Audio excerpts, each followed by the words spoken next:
Hey guys, welcome to a new video. Like, comment and subscribe if you enjoy.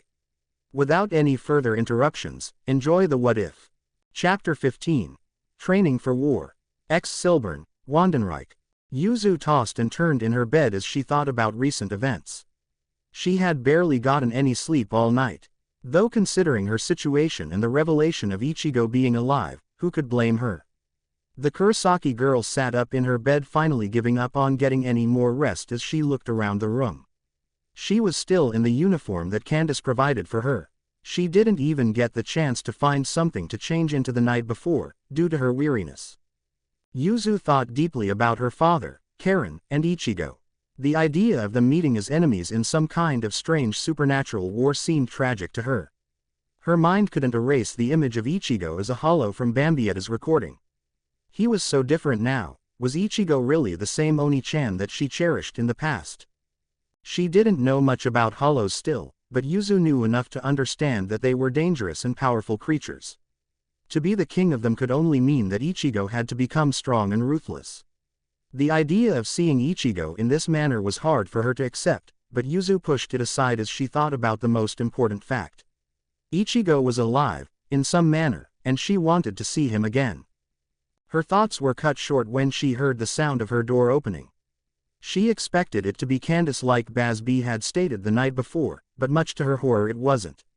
As the door slowly creaked open, Yuzu saw Giselle enter. She immediately felt her heart skip a beat as the zombie Quincy closed the door behind her, smiling wickedly. The dark-haired woman spoke warmly. "It's almost morning, Yuzu-chan. Did you have trouble sleeping?" "Yes, I didn't sleep very well," Yuzu replied somewhat skittishly as she tried to determine the best possible escape route. She cautiously got out of her bed and moved to a more open area with as much subtlety as possible. Giselle slowly made her way closer. "Ah, that really is a shame. I hate it when I can't sleep." Really? You have trouble sleeping?" Yuzu asked, hoping it would slow Giselle's creeping advance. The Sternritter nodded. "Yeah, I don't like to sleep by myself. Being alone can be kind of scary in a place like this." "Scary?" Yuzu continued questioning. "What could possibly scare you? You don't look like the kind of person to be afraid of things." Giselle finally stopped in her tracks as she cocked her head at Yuzu. "Haha. What are you saying, silly? Are you implying I'm incapable of such things?" I don't know," Yuzu replied slowly. She wasn't sure how to respond to Giselle's question. "What makes you think you're any different than I am other than the fact that you have no idea where you are and why you're here?" Giselle asked with a distant tone. Yuzu kept her eyes pinned on Giselle, ready for any sudden movement. She didn't reply much to the woman's disappointment. The dark-haired Sternritter shook her head as her voice got more serious. "People like me have more fears than blissfully ignorant people like you." Her shift in tone frightened Yuzu slightly as Giselle now had an almost emotionless look in her eyes. "What do you want from me? Why are you here?" "I'm sorry," Yuzu said with a clearly disturbed tone of voice. Giselle shrugged and shifted back to a peppy tone. "Oh, don't go assuming I'm terrible. You and I could be friends. I think you got the wrong impression about who you should really associate with here. Bambi-chan is normally not that mean. I think she's just worried about Ichigo-sama. We're not really as bad as Basby says. Basby told me to stay away from you and Bambietta, and Candace." "There's definitely a reason to listen to him," Yuzu replied. "Well, maybe I can see why he wouldn't want Bambi-chan or Candy-chan near you. They're a bit vulgar and sadistic, but I'm a saint," Giselle said cheerily as she made a ring with her fingers to emphasize a halo and held it over her head. The gesture seemed to indicate that Giselle did not take the comment very seriously. "So, your Sternritter power is zombies?" Yuzu changed the subject, hoping to keep Giselle distracted. Giselle's eyes widened slightly. "Who told you? Bazzy-kun or Lil-chan?" "Yep, that's my shrift. Z for the zombie. So, don't die, or I might make you one. Then you'd have to do everything I say." Yuzu gave her a horrified look in response. "Die. Is something going to kill me here?" The Quincy took a step closer towards Yuzu and grabbed a handful of her hair. She leaned in closely towards the girl and whispered in her ear, "Yeah, that's right, you'll die if you do anything stupid around here. You're naive and assume the obvious threat is the real one. I'm not the one you should be afraid of, you watch is the one you should really fear. He's always watching. He'll be calling you soon, after he wakes up. Keep your guard up when he summons you, and don't take everything at face value, Yuzu-chan. Nothing is what it seems here. Stop it. Yuzu trembled, somewhat alarmed by what Giselle was trying to say. The Sternritter paused for a moment before continuing. You think I don't have fears? You're dead wrong. You wanna know what I'm most afraid of, Yuzu-chan? No, I don't. Please let go of me, the girl said softly as she tried to push Giselle back. Unfortunately, it was ineffective. Not yet. You're not listening to me. Stop looking away, Giselle whispered, somewhat annoyed as she turned Yuzu's face towards her, forcing the girl to look her in the eye. I'm trying to tell you something. Don't, Giselle whispered. Let go of me, Yuzu interrupted as she pushed Giselle back. Upon doing so, she accidentally launched a strong blast of reishi at the Sternritter. It wasn't damaging, but it did manage to knock Giselle into a wall. The dark-haired woman stood up slowly and turned to face Yuzu. The Kurosaki teen half expected Giselle to be super angry and creepy, but much to her surprise, she wasn't. Giselle was cheerful again as she laughed at Yuzu's action. Hey now, Yuzu-chan, don't be so rough with me. You're gonna get brutish if you spend too much time around Bazzy-kun and Candy-chan. What's wrong with her? Does she have a split personality or something? Some of those things she said, what did they mean? Yuzu thought curiously. So, how did your training with Bazzy-kun go? Giselle asked curiously. The Sternritter already knew the answer, but she wanted to alleviate some of the tension. Yuzu looked away nervously. Well, Bazby taught me a lot of useful things. He seems like a scary guy, but he's really nice. He's a bleeding heart and an open book, Giselle muttered under her breath before laughing. Cool. So how would you like me to train you too? Yuzu immediately tensed up fearfully at the idea. The very thought of it sent a shiver down her spine that Giselle of all people would even suggest it. Especially after the position she was just in, Yuzu was not in favor of the offer. She immediately looked down, avoiding Giselle's gaze. Now, don't be shy. I can teach you lots of neat stuff that Bazzy-kun and Candy-chan can't. Giselle said convincingly. Before Yuzu could respond, her door came flying open as the furious lime-haired Candace came strutting in. The woman gave Giselle a serious glare. Gigi, what the fuck are you doing in her room? I thought I told you to back off. Haha, Candy-chan, I wasn't going to do anything to her. I actually wanted to help you train Yuzu-chan, the zombie Quincy said hopefully. Candace rose a brow as she crossed her arms. Come again. You want to do what? What's the sudden interest? Well, she really likes Bazzy-kun, so I thought we could work out our differences if I helped her train as well, Giselle explained in a very well-rehearsed way. I guess you can watch and give her pointers, but only if I'm around. Don't go bothering Yuzu when she's by herself, it looks suspicious, Candace said sharply. Giselle gave Candace a comical salute. Of course, Candy-chan. Candace rolled her eyes at Giselle before looking at Yuzu curiously. What's with that look on her face? What the hell did Giselle say to her? Come on, Yuzu, let's go continue your training. I'm sure Bazby was ineffective and overbearing. Don't worry, I'll make sure to teach you the correct way, Candace stated. Actually, Bazby was very helpful, Yuzu replied. Candace gave her a deadly stare. Was he now? Well, let's hope you see the difference between his training and my training by the end of the day. Silburn, Wandenreich later. Yuzu's morning training with Candace had been surprisingly informative. Unlike Bazby, Candace was much more technical in her teachings and made sure to break down the details of every ability that she learned. Most of their time had been spent working on blood vein, however. Candace shook her head. No, that's not it. You're focusing too much on the reishi and not your blood itself. I don't understand. I did it like you said, Yuzu replied. Let me explain. Candy-chan, I'm better at blood than you are, Giselle cut into the conversation.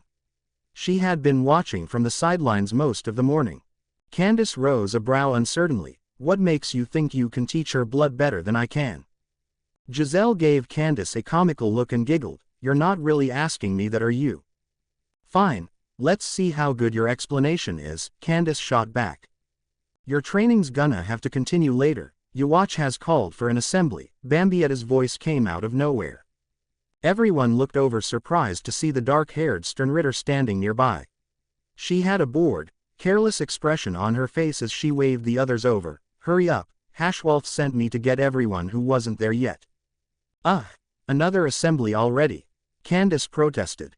It must be about Ichigo-sama and the Hollows, Giselle said hopefully. Yuzu visibly tensed at the mention, but did her best to push her concern aside for the time being. Reluctantly, she followed Candace and Bambietta back towards the palace. Giselle trailed behind them, and Yuzu couldn't help but glance back every couple of seconds to make sure she was keeping her distance. As they made their way towards the main chamber, Yuzu started to reflect on some of the things Giselle said to her. The obvious threat isn't the real one. I wonder what she meant by that. I must be in more danger than I thought. What was Giselle trying to tell me? Who shouldn't I trust? She said she was afraid of Yuwatch too. I wonder why. Candace fell behind Yuzu during her inner contemplation and grabbed Giselle's arm, preventing her from going forward. Yuzu absent-mindedly continued following Bambietta as the two Sternritters fell back. Once Yuzu and Bambietta were out of range, Candace gave Giselle a deadly glare. What's with you, Giselle? You're acting weirder than usual. Oh Candy-chan, please don't be mad. I just want to help, Giselle said innocently. Candace narrowed her gaze before grabbing Giselle by the coat and holding her threateningly. The lime-haired Sternritter glared intently. For your sake, you better hope that's all it is. That girl is an asset to us. Yuwatch personally sent me to get her. I didn't know why until just recently. Even Hashwolf didn't know who she was. Since she's really the Hollow King's sister, then her presence is invaluable. She's probably going to be instrumental in conquering Hueco Mundo once they make her a Sternritter. I take her training very seriously. So if you intend to help, then you better straighten your act up. Oh, that'd be great. Then she really could be one of us, Giselle replied cheerily. You've been acting strange ever since you got back from Hueco Mundo. Mind yourself, Gigi. I'd hate if anything bad happened to you, Candace warned before turning to leave. Meanwhile, further away, Yuzu just now realized that she was alone with Bambietta. She cautiously looked back and confirmed that neither Candace nor Giselle were there. She fearfully tried to remain quiet about the situation, but Bambietta quickly noticed as well. The dark-haired woman glanced behind Yuzu and sighed. Damn it, where did those two go? I don't know, Yuzu answered somewhat nervously. She wasn't entirely sure if Bambietta was asking her or thinking aloud. Yuzu felt entirely uncomfortable being alone with this mentally unstable woman. The Sternritter simply shrugged. Whatever, they'll show up. So how has your training been going, Yuzu-chan? The Kurosaki teen was slightly alarmed by Bambietta addressing her directly now. Though thankfully she didn't detect any malicious undertones in the woman's voice. Yuzu calmly answered, it went well with Baz B. He is a good teacher. I've only been doing blood training with Candace today. Oh really? What did Baz B teach you? Bambietta asked casually. Her current mood seemed much more relaxed than the other day, much to Yuzu's surprise. It was quite the change of pace, but she wasn't about to complain. I learned more about reishi manipulation, did target practice, and I learned a little bit about blood, Yuzu replied. Bambietta chuckled. If you really want to get good at blood, then Gigi is the one you want to talk to. She's not the most powerful Quincy around, but she's versatile and an expert on stuff like that. You'd be better suited learning from her than people like Candace or Baz B. They're more single-minded powerhouses than anything. Yuzu said nothing in response as the two continued walking. A few moments of silence passed before Bambietta spoke again. I think Yuwatch wants to make you a Sternritter. How do you feel about that? She wasn't entirely sure how to react to Bambietta's question and looked away uncertainly. I don't know, Sternritters are all so powerful with their shrifts. Does he intend on giving me one? How does that work exactly? The dark-haired woman seemed slightly surprised that Yuzu knew what a shrift was. Bambietta nodded her head. I think he'll definitely give you one, though there's no telling what it'll be. Every letter is covered at the moment, but some have multiples like Y. About Ichigo, Yuzu couldn't quite think of how to talk to Bambietta about the topic. Luckily the Quincy seemed less hostile than the other day. Bambietta looked at her. What about him? What does Yuwatch-sama think of him? She finally managed to ask. It seemed strange asking Bambietta this question, but Yuzu was genuinely curious. That's what we're about to find out, Bambietta stated as she made her way into the main chamber. As Yuzu followed her into the massive assembly room, every pair of eyes turned towards the new arrivals. Yuwatch quickly addressed them. "Ah, Yuzu Kurosaki, it is good to see you again. The others are on their way, Your Majesty," Bambietta quickly announced before Yuwatch had the chance to say anything about it. He simply nodded as he motioned for Bambietta to take her place in line. Yuzu stood there uncertainly as Yuwatch extended his arm. "Come to me, I would like your input on something important." Yuzu gulped fearfully as she made her way to Yuwatch's throne-like stage. As she approached, Giselle and Candace entered the chamber and took their positions in line. Everyone was too focused on Yuzu and paid their arrival no mind. Upon reaching the stage, Yuzu spotted Ryu standing there confidently in his new uniformed white attire. He quickly eyed her uniform somewhat surprised. "Kurosaki, is that what they have you wearing around here?" The girl looked away embarrassed. Candace gave it to me to wear." Ignoring their conversation, Yuwatch held his arm up, causing a massive screen to appear in front of everyone which displayed a picture of Ichigo. All of the lesser-ranked Quincy's looked on uncertainly, but many of the Sternritters immediately recognized the picture Bambietta took of him. Yuwatch turned around and looked at it for a moment before addressing Yuzu. "You are the sister of this hollow." "This, Ichigo Kurosaki." "Why yes," Yuzu answered skittishly. She had no way of knowing how Yuwatch was going to react to this news. Much to her surprise, the man simply nodded approvingly. "As I foresaw, you are indeed related to the Hollow King. This is good. With your aid, we can convince the Hollow King to help us wipe out the Soul Society. It would seem he has already attacked them once," Yuwatch said. Yuzu immediately paled at the statement. "Why, you knew already?" "Of course I did, young Yuzu. I sent Candace to retrieve you and young Ryu here because both of you possess unique Quincy attributes. You are immune to Oswalin for one, but also you are related to Ichigo, the king of Hueco Mundo.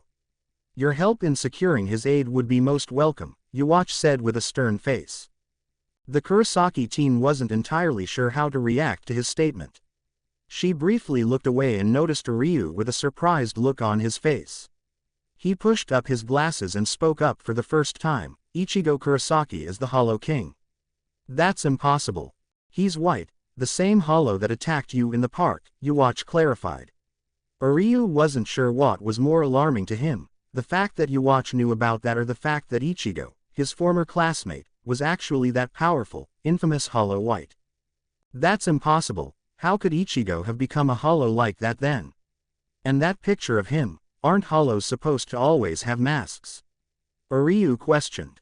Hashwalth quickly explained for Ryu, "That is what's called an Arankar.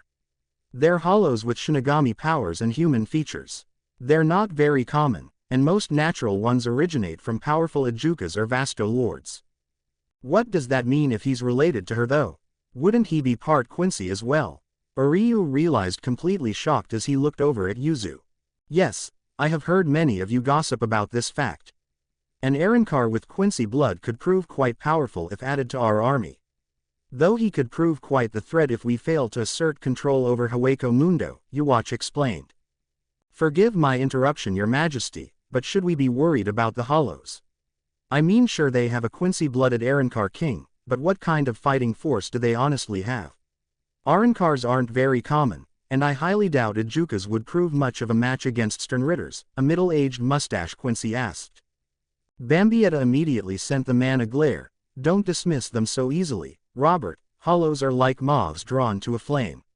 With a hollow as strong as White leading Hueco Mundo, they're far more likely to be organized and cooperative. How strong is this hollow, really? I mean, he made quick work of your Volstandig, but is that really anything to be impressed over?" A man with a facial scar and dark hair interjected. Bambietta glared at him. "I'd like to see you fight him, Kang-do. He probably would have gone all out if his other little hollow friends weren't there. And yet you still talk about fighting him again," Liltato muttered under her breath. "Can that hollow use Quincy abilities?" A long dark-haired Quincy with a spiked mask asked. He had a slender, tall physique and very creepy eyes. As Not brings up a good point. What kind of things can we expect out of a Quincy-blooded Arrancar? Baz B asked. I mean, we already know he's immune to Giselle's blood, what else can he do? I can feel his Quincy powers, though they are quite repressed. If he manages to awaken them, there would be nothing preventing him from using most Quincy abilities, Yuwatch answered. Your Majesty, would you please allow me to be the one to fight him whenever we invade Hueco Mundo? Gremmy spoke up enthusiastically. The Quincy leader shook his head. No, you would die if you were to fight Ichigo. I would prefer things didn't come to open war with the Hollows. Though they are quite deplorable creatures, Arrancars are very useful, as I've said before. Dealing with Ichigo is a first priority, however. I still don't see what the big deal with this Hollow King is anyways. I doubt he could even stand up to the elite Sternritters, let alone Hashwolf or your Majesty himself, a darker-skinned Quincy with an X-shaped eye mark and a sniper rifle stated. Leal's right. I don't believe this Hollow is as strong as everyone claims it is. Bambietta is hardly a challenge, Courage added. Care to repeat that? Bambietta growled. Yuwatch shook his head as he waved his hand, causing the screen to display something similar to a video feed. Yuzu had a hard time telling if it was magic or technology. The Sternritters and lesser Quincies behind them watched the strange display with intense curiosity. It displayed something they assumed was a hollow ability. It was a colossal red and black-shaped cross-beam that tore through the Seraiti. The outer view of the attack gave every Quincy there an idea of just how massive it actually was. The video skipped ahead as they saw a massive red Sero streak across the sky, setting the horizon ablaze. It paused over a picture of Ichigo in his released form with both swords outstretched. Yuwatch looked at it seriously. Ichigo is juggernaut that none of you are a match for. The power he displays here is minuscule compared to what he can actually do. So what the are we going to do then? When are we invading Hueco Mundo? Courage asked. Yuwatch turned back towards the crowd with a knowing grin. I was just about to suggest something. Currently, we know that Hueco Mundo is united and powerful under Ichigo's rule, but we do not fully understand the scale of his army. BG9, Courage, and Nanana, I would like for you three to conduct espionage and gather information on what the Hollows are planning. Affirmative, BG9 replied robotically. Courage and Nanana said nothing, but each of them moved over towards BG9, who was already taking his leave. After they return, we will prepare for our dealings with Hueco Mundo. In the meantime, you may all continue your duties as normal. Dismissed. Yuwatch waved. As everyone dispersed to do their own thing, Yuzu felt Yuwatch place a hand on her shoulder. She felt a terrible shiver run down her spine as the Quincy leader looked at her seriously. You and Ryu will receive your shrifts tomorrow. I hope we can count on you for the future. Hueco Mundo, Ichigo and Aizen. Aizen brushed some sand off of his new, white attire as he gave Ichigo an uncertain look. Your Sero seems to draw upon different powers. The colors are quite interesting. Really? Interesting how? Is there some meaning behind the colors? Ichigo asked as lowered his arm, which was still sizzling from a Gran Rey Sero from moments prior. Yes, that Gran Rey Sero uses your pure hollow power, which is why it is white and red. Though you are capable of black and red Seros as well, do you know what they are? Aizen asked. Ichigo thought for a moment. You know, I'm not really sure. I know the red and black ones are stronger sometimes. Try to fire one, a black Sero. It's quite a rare ability that only powerful Arrancars possess. Black Seros are actually called Sero Oscuras. Normally it would require one to be in their Resurrección to use, since it draws upon Shinigami power. Though you might be able to do it in your base form, Aizen stated factually. Sero Oscuras. So the black spiritual energy is Shinigami power. Ichigo confirmed. Aizen nodded. Precisely, the black color in a Sero Oscuras is when you use Shinigami power with your Sero. Typically only Espada-level Arrancars have the ability to produce an attack of such complexity. It differs from the Gran Rey Sero, which relies on blood and full hollow powers. If only powerful Arrancars can create black Seros, then why was I able to do them this entire time, even before becoming an Arrancar? Ichigo couldn't help but wonder. You possess a strong source of Shinigami power, almost as much as your hollow power. They are both deeply intertwined, making them two sides of the same thing. Try to fire a Sero Oscuras from your left hand and a Gran Rey Sero from the right. Angle them to where they intersect, Aizen instructed. Ichigo did as requested as he drew some blood on his right hand and held up both. Try to fire both at the same time and get a feel for how each type of power flows. Once you understand the line between your Shinigami and Hollow powers, you will be able to draw upon both at the same time. It took a few moments, but finally black and red spiritual energy charged over Ichigo's left hand while a jagged white and red Sero formed on the right. Channeling the two different Seros at the same time felt strange to Ichigo, but he quickly began to realize what Aizen was talking about. I've felt this before, in my fight against Baragon. My Hollow and Shinigami powers are two sides of the same spectrum, and I can use it all. Strange that I never noticed it before. Firing both beams simultaneously, Ichigo watched with amazement as they intersected and combined into a red, white and black Sero. It doubled in size and streaked across the sky with cataclysmic force. A tremendous explosion erupted in the distance, causing Ichigo to stare on amazed by the ability. That would be a Gran Rey Sero Escuras. I imagine in your released state it would be an instant kill to anyone short of upper captain level foes, Aizen noted approvingly.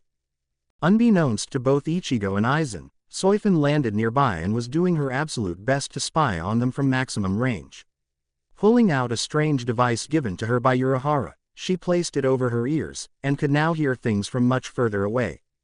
She squinted hard for a moment before pulling out the spyglass that Urahara gave her. The Stealth Force captain looked at the instrument halfway amused. I feel like a pirate ninja using one of these things, a pirate ninja Shinigami. Looking through the scope, she locked her gaze on the two targets of utmost importance to her mission. From what she could tell, they were both having a conversation about something. I need to get closer. There's too much wind interference for this stupid hearing device to pick up what they're saying, she thought, annoyed. Cautiously and slowly, she crept along as she got within closer range. Several large rock formations stuck out of the ground nearby. She chose the smallest one, which had a concave vantage point obscured in shadows. Crawling carefully, she pulled out the spyglass again and got a close look at Ichigo and Aizen's faces, through it. I didn't really get a good look at White's face last time. Those other Hollows talked about him like he's some kind of divine guy. I don't see what the big deal is. I mean, what's so attractive about that guy to them anyways? Is it Hollow pheromones or something? Maybe they're attracted to his power. It sure as hell can't be his looks, Soifun thought as she angled the spyglass to get a perfect view of Ichigo's face. She stared at him for a long moment. What's with that long orange hair? He could give Yukatake and Kuchiki a run for their money in the glamorous hair department. How the hell does he fight with it? I guess there's one benefit to having a Hollow mask. Although, I suppose he sort of does look kind of pretty when he doesn't have that mask on. Not really something I'd expect to see out of an alpha Hollow like him. He doesn't look anywhere near as intimidating in that base form. His skin is kind of radiant, maybe it's just the moonlight, but it looks pale, like he's glowing. Now that I think about it, he's not half bad looking in this dim moonlight. If it weren't for those creepy eyes or the fact that he was a Hollow, then I could sort of see the appeal. Wait, what am I even thinking? Why should I care how he looks? It won't matter when he's dead. Speaking of dead, there's that traitorous bastard Aizen right there. Look at him standing there all proud of himself. Who knew what a difference not wearing those glasses would make? Aizen looks better without them, but he also looks like an arrogant prick. I wonder what they're talking about. Ichigo looked over at Aizen somewhat surprised. I can't believe I'm saying this, but thanks. I never really thought about these abilities before. They've always felt so natural, that I guess I figured I didn't need to. No need to thank me, Ichigo, I'm sure you would have discovered it for yourself eventually, Aizen nodded. Ichigo looked over at Aizen before staring at the moon deeply. You're strange, Sosuke, you know so much about everything. Yet, I don't know anything about you other than the fact that you're a Shinigami captain. I know you won't tell me everything, but who are you exactly? They're on a first-name basis. That's weird. Has anyone ever called Aizen by his given name before? Soifun thought somewhat disbelievingly. Who am I? Who are you? Who are they? Questions that everyone wants to know. In the end, we are what others perceive us to be. What do you perceive me to be, Ichigo? The man asked curiously. The orange-haired Arankar shrugged. I don't know, it's hard to say. I feel as if you know more about me than I do. That bothers me. You're a man of 1,000 faces and 1,000 secrets. And what are you, Ichigo? Aizen questioned. A hollow, a Shinigami, a Quincy. I don't even know what I am, but you do, don't you? What does it mean to be transcendent? Ichigo asked distantly. A Quincy, transcendent. Wait a minute, didn't Captain Shiba mention his wife lost powers too? I assumed she was a Shinigami as well. She was a Quincy. Is that what the Captain Commander meant when he said that Captain Shiba had former ties to the Quincy's? Does that mean, what the hell is that hollow then? Soifin could barely contain her shock. Aizen looked at him seriously for a moment and sighed. Transcendence is breaking the barrier between hollow, Shinigami, and Quincy. It is like becoming a three-dimensional being in a two-dimensional world. It is essentially godhood. Is that what you're after? I've been wondering something. What are your plans after we kill the Soul King?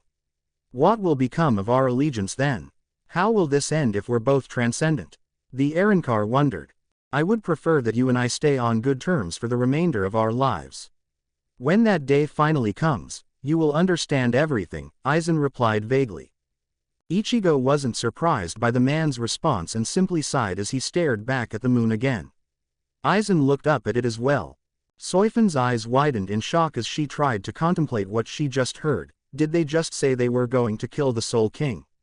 Are you kidding me? Have they gone mad? There's no way in hell they could even get to the royal palace, let alone defeat the Soul King. Is that what Aizen's plan was all along? To build a hollow army to overthrow the Soul Society and become transcendent? He wants to become a god. Her inner rant was cut short as she noticed Ichigo and Aizen both staring at the moon. What are they doing? Why are they staring at the moon? Do you know why the moon is soothing to hollows? Aizen asked, causing Ichigo to look at him curiously. No. Why is that? I've always liked the moon, it's comforting, Ichigo stated. The moon is a reflection of light, a reflection of one's own heart and soul. It symbolizes eternity but also the passing of time. It represents longing and an unfulfilled desire welling up from within. To a hollow, the moon is your unreachable desires. Forever shining above you, and forever out of reach. Aizen said almost poetically. Ichigo couldn't help but find the description somewhat impressive as he gave Aizen an approving nod. Yeah, that makes sense. It's like chasing a light down a never-ending dark tunnel. I wonder if I'll ever reach the end. I wonder if I'll ever become whole. The end isn't what's important. The tunnel never ends unless one understands what lies beyond it. One day, you will understand. One day you will reach the moon and it will be full just like you. Aizen said deeply. Even if I do, I don't want to leave everyone else behind, Ichigo said somewhat sadly. I can't do that. Aizen gave Ichigo a curious look. I see. Do you mind answering a question of mine, Ichigo? Go ahead and ask, Ichigo replied. The man paused for a moment before asking, what would you do if you lost all of your power? How would you go on living if at all? Ichigo's eyes widened as he gave Aizen a shocked expression. What are you saying? Is it possible I'm going to? No, nothing like that. I would just like to know, what would you do if your powers were stripped from you? How would you go on living as a fragment of what you once were? Aizen asked. The Hollow King shook his head deep in thought. I would try to regain my powers. I'll never accept being powerless, so long as the Soul Society remains a threat, and there are others I have to protect. So long as I want to see the end of the tunnel, to reach the moon, and to be whole, I could never accept anything less. I could never accept being powerless. Aizen looked down as he contemplated Ichigo's response. Then you understand, true power is not one's physical strength or spiritual energy, it is the will that drives us to do what we must. Your will is strong, Ichigo, and it is your will that influences the other hollows. They look upon you like the moon in the sky. They fight for you because you're their light. If you fail, they will succumb to darkness, and they will all fail as well. Remember that you carry your desires as well as theirs. I won't fail, I can't fail, Ichigo replied with an intense confidence. Soifin watched the scene with an utterly bizarre reaction. What the hell are they talking about over there? Aizen and White are having a philosophical discussion. I never thought I'd see the day when a hollow and a Shinigami captain discuss things like this. What's this about a light now? I want to know more about the Soul Society, if you don't mind my asking. How big is it? What were all of those outer areas? Konami briefly described them as districts. Ichigo finally changed the subject, much to Soifin's relief. Aizen looked at Ichigo for a moment before nodding his head. The Soul Society is divided into 80 Rukongai districts. The lower numbers are safer and closer to the Seraiti, which lies directly in the center. The higher numbers are dangerous, outskirts where lawlessness and poverty run rampant. I believe Konami was born in one of those slums. What about you? Where were you born? Ichigo asked curiously. The Shinigami gave Ichigo a blank look. I was born in the Soul Society a long time ago. The where is not really important. I became a Shinigami because I wanted to put my powers to better use. Though I've only been a captain for about a century. Who was your captain? Was it one of the ones there? Or did he die? The Hollow King seemed more interested in Aizen's past than the captain was expecting. Aizen chuckled lightly. Well, let's just say, my former captain was not all that impressive. He didn't die, but I eventually took his place after he was labeled a traitor to the Soul Society. I'm guessing you set him up then, Ichigo automatically assumed. The brown-haired man didn't seem surprised by Ichigo's conclusion. Yes and no, I used him and several other captains as test subjects for a Hollowfication experiment about a century ago. They were all failures, that I assumed were going to die, but a man named Kazuki Urahara found a way to reverse their Hollowfication, which eventually turned them into what is known as Vizards. Vizards? What the hell are they? Ichigo rose a brow. They're Shinigami with hollow powers, sort of like Arankars, but less powerful. I wouldn't be surprised if they make an appearance at some point now that I am revealed to be an enemy of the Gote 13, Aizen concluded. Ichigo seemed interested in the topic. Shinigami with hollow powers, is that why you know so much about hollows then? You've been experimenting. I wanted to create an Arankar army, and now I have. Does that make enough sense to you, Ichigo? Aizen elaborated. The Hollow King nodded. I get it, so how many of these Vizards are there anyway? Also, is this Kazuki Urahara guy going to be a problem? There are about 7 Vizards if I remember correctly. None of them are really anything to be concerned with. Urahara, on the other hand, is a man that you should be extremely cautious around. He is very intelligent and extremely dangerous if you underestimate him. I imagine he'll probably have some kind of plan to stop us. He will be one of the Shinigami war potentials that we will need to be wary of, Aizen deduced. I need names here, and tell me what these war potentials can do, Ichigo half demanded. The Shinigami only really have 6 foes that you should be concerned with. Captain Commander Genryusai Yamamoto, 4th Division Captain Yakiru Unohana, former 10th Division Captain Ise Shinshiba, former 12th Division Captain Kazuki Urahara, 11th Division Captain Kenpachi Zaraki, and 12th Division Captain Mayuri Kuretsuchi. Yamamoto is the most powerful and will likely try to fight you himself. Unohana is the second oldest and one of the strongest captains. She is a very dangerous warrior with a variety of different abilities. Ise Shinshiba, your father, has the same Getsuga abilities as you do, and his Bankai is very powerful. Urahara is a crafty opponent. His true threat lies in his intelligent planning. Kenpachi Zaraki, you've already fought before. As you might have noticed, he gets stronger the longer he fights someone. While he isn't as dangerous as those other 3, he would prove a dangerous foe for most of the Espada.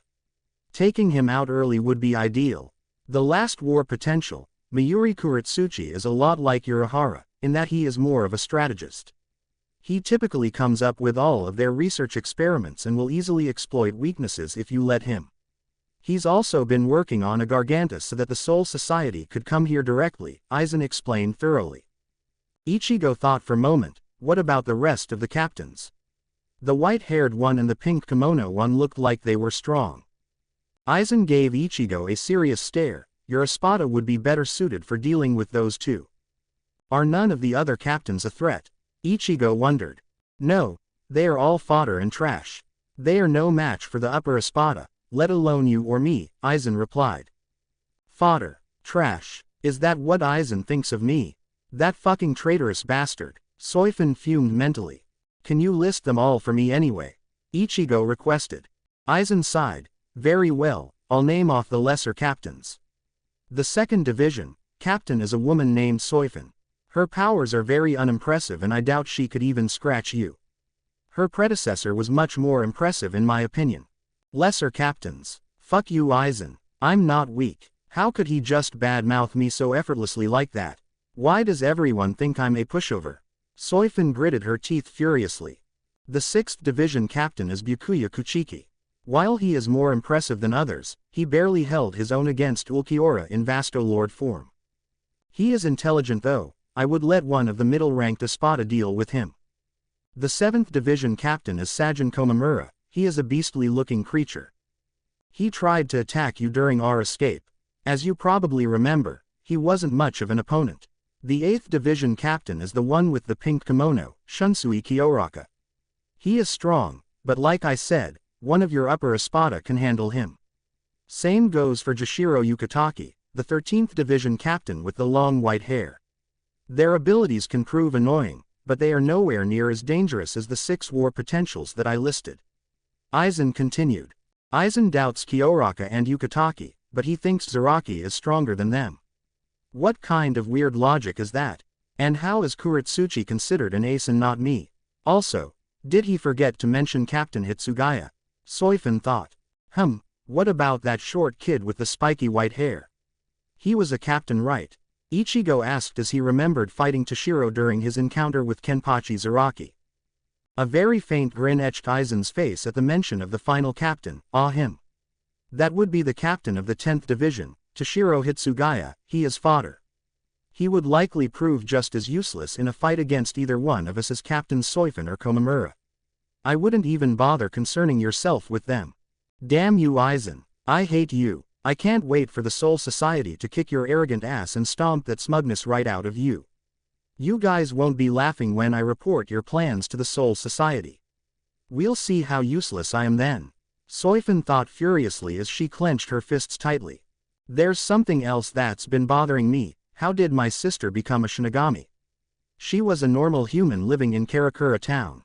You say my father brought her there. Tell me the whole story. Ichigo directed a serious question towards Aizen. The man shook his head in disappointment. I believe it had something to do with Kazuki Urahara as I mentioned before. He and your father encouraged her to pursue that path. I saw him bring the girl to the Shinigami Academy. Beyond that, I don't really know the specifics of the situation. PFF'd. I can't believe she got involved in all of this. My father is one thing, but my little sister, I can't fight her. I won't fight her, Ichigo thought angrily. He still cares about his sister. That's strange. We might be able to use the girl to prevent him from using any super dangerous area attacks. Though, it'd be kind of heartless to do that. It should only be a last resort, Soifin thought. She'll only continue to grow in power. How long will it be before she's strong enough to kill your followers? Will you be able to ignore her then? Aizen asked. Ichigo grimaced in annoyance. She better just go home. If it comes down to it, I can persuade her to leave with Kyoka Suigetsu, Aizen said reassuringly. Hopefully it won't. Ichigo trailed off deep in thought. He immediately shifted his gaze to a strange rocky formation nearby. I sense something over there. Aizen turned his attention towards the rock as well. Yes, it's very faint, but I do as well. Someone's in the shadows. Oh fuck, they can sense me. Damn you Urahara and your useless cloak. Soifin thought fearfully as she brought the spyglass down, tensing up. She immediately put it away and physically prepped herself to sprint away the moment Ichigo or Aizen made a move.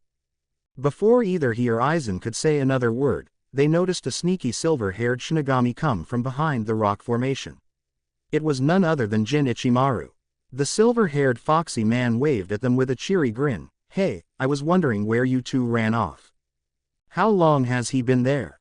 He's practically right next to me. Soifin thought concerned as she very slowly distanced herself and got lower into the shadows. Ichigo looked at Jin suspiciously. So it was you, hiding in the shadows over there. You don't have to sneak around, it makes you look suspicious. Ahaha, well sorry about that.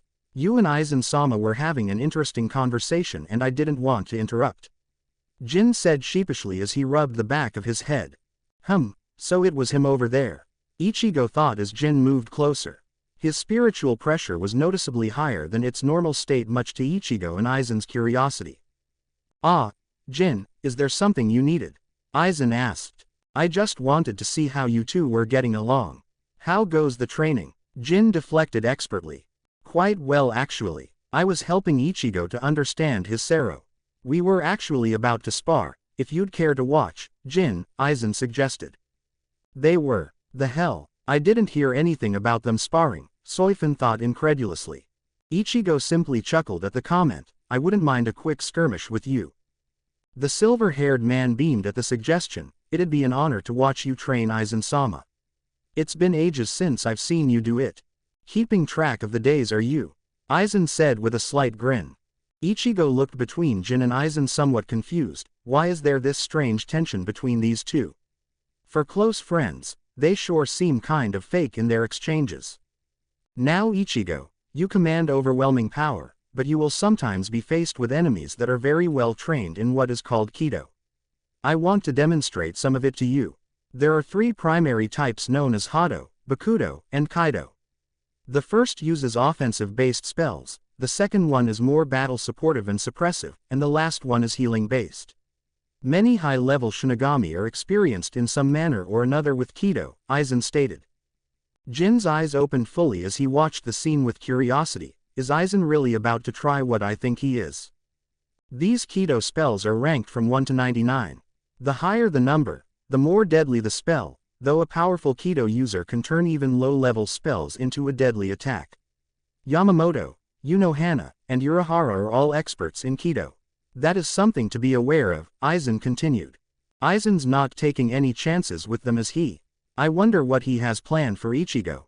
Is that hollow under Kyoka Suigetsu's influence? Neither one of them have said a word about what happened ever since they had that talk down in the Manos forest. For them to be this agreeable, could Aizen have managed to get Ichigo under his control? No, he couldn't have. Aizen was bleeding when he got back. I wonder what happened. Whatever it was, it certainly affected these two in some way. It's strange how they talk to one another.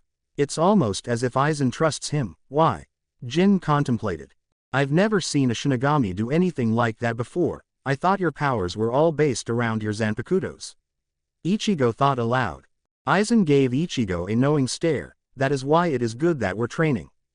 By eliminating all possible solutions for your opponents, victory, our success is 100% guaranteed. Alright, so, how does Kido work? Ichigo asked. Typically a Shinigami has to do an incantation to perform one of these spells, but a skilled user can skip that process at the cost of a weaker effect. While the drawbacks are noticeable, it gives one a perfect opportunity for a surprise attack if they use a chantless Kido. Most veterans usually prefer a medium between these two extremes and will typically just name the spell. The brown-haired man's explanation seemed to fascinate Ichigo, and brought a slight hint of concern to Jin. Though he was outwardly passive, Jin mentally cringed at the idea of Aizen teaching Ichigo the intricacies of Kido. The silver-haired man couldn't help but wonder what Sosuke Aizen had planned. Does he intend on teaching Kido to a hollow? That would be unprecedented. Still hidden behind Jin, several paces away, Soifin felt a sharp shiver run down her spine. Aizen's teaching White about Kido, that's really bad news for us. Looks like Ichimaru is standing in front of my hiding spot now. Did he not sense me over here? Well, I caught a lucky break. They might have noticed me if he didn't show up when he did. Or, maybe they didn't sense me at all. Maybe it was just him they sensed. Hell, none of this makes sense. Aizen smiled as he spoke a spell, Hado number 88, Hiryu Gekizoku Shinten Raiho.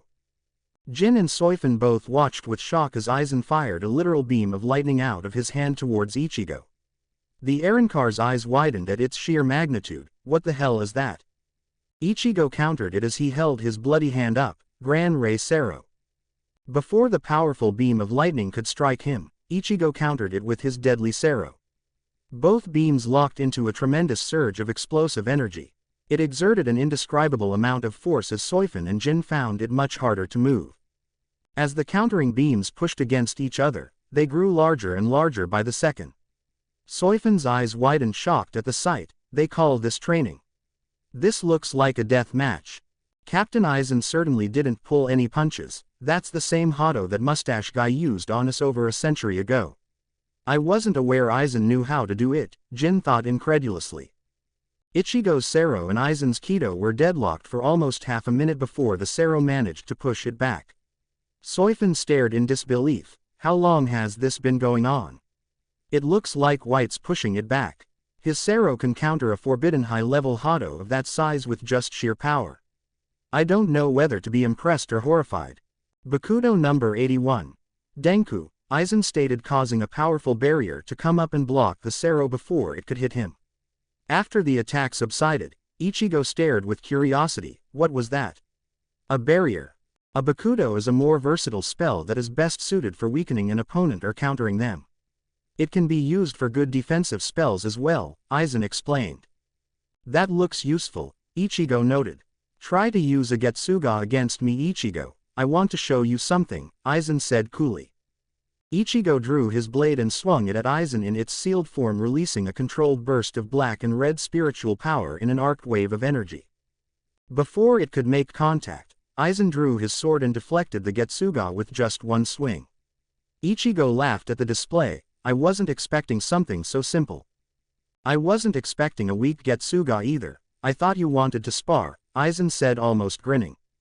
Jin frowned slightly at the sight. What is Aizen doing? He seems to be in a good mood for some reason. The brown-haired man held his blade up in a fighting stance.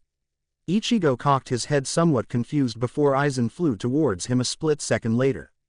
He swiftly brought his sword up to block Aizen's, causing a loud clang to ensue.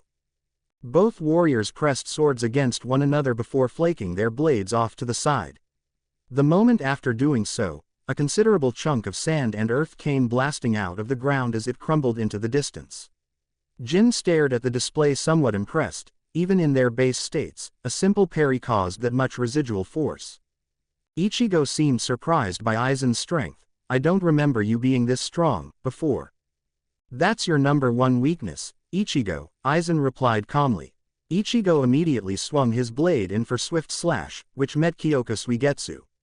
Both blades flaked off again, causing an adjacent eruption of earth to go flying once again. Slowly, they continued to parry and swing their Zanpakudos as the pace of the battle began to increase. Ichigo couldn't help but find Aizen's form flawless. As their blades crossed repeatedly in destructive waves of pressure, the nearby area was quickly devastated. Soifin felt worried that her hiding spot wasn't going to last at the rate they were going. She stared at the sword fight amazed. They're moving so fast, I can barely see them.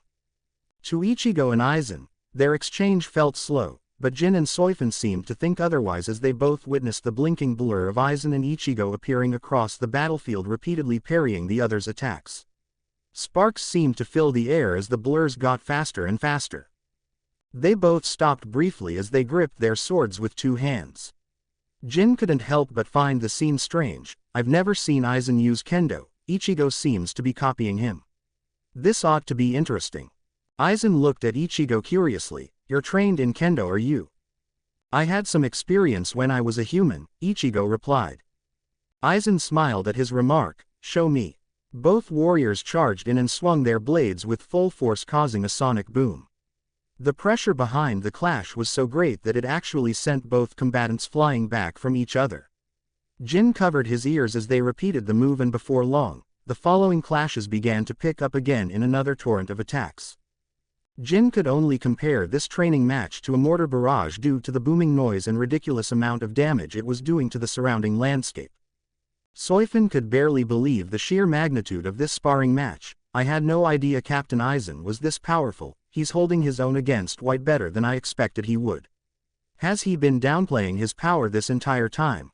Aizen swung overhead, narrowly missing Ichigo. The orange-haired Aaronkar reflexively spun to the side as Aizen's blade came swinging up right away. He dove down and rolled into a strong slice, but the Shinigami managed to block it as he angled his blade down. Ichigo quickly cleaved in an opposite rotation, hoping to catch Aizen off guard. Swinging his leg over Ichigo's twisting sword, Aizen spun over it into a swift parry. Briefly leaping back, Ichigo ran in for a powerful charge. Aizen did the same, and once again, their blades collided in another standoff. This time, both warriors pressed hard against one another. Neither one really seemed to have the upper hand at first as they pushed back and forth. Ichigo looked at Aizen impressed as they continued to push. You're pretty good at fighting, Sosuke. Definitely faster than I remember, but you're not stronger than I am. Ichigo slowly began to push Aizen back now, much to Jin's shock. The silver-haired man kept his reaction hidden, but he couldn't help but find it remarkable that Ichigo could not only match Aizen's strength but surpass it. Aizen smiled as Ichigo began to get the upper hand. Perhaps not, but I see an opening. Heinawa. Before he had time to react, Ichigo noticed Aizen form a strange energy rope.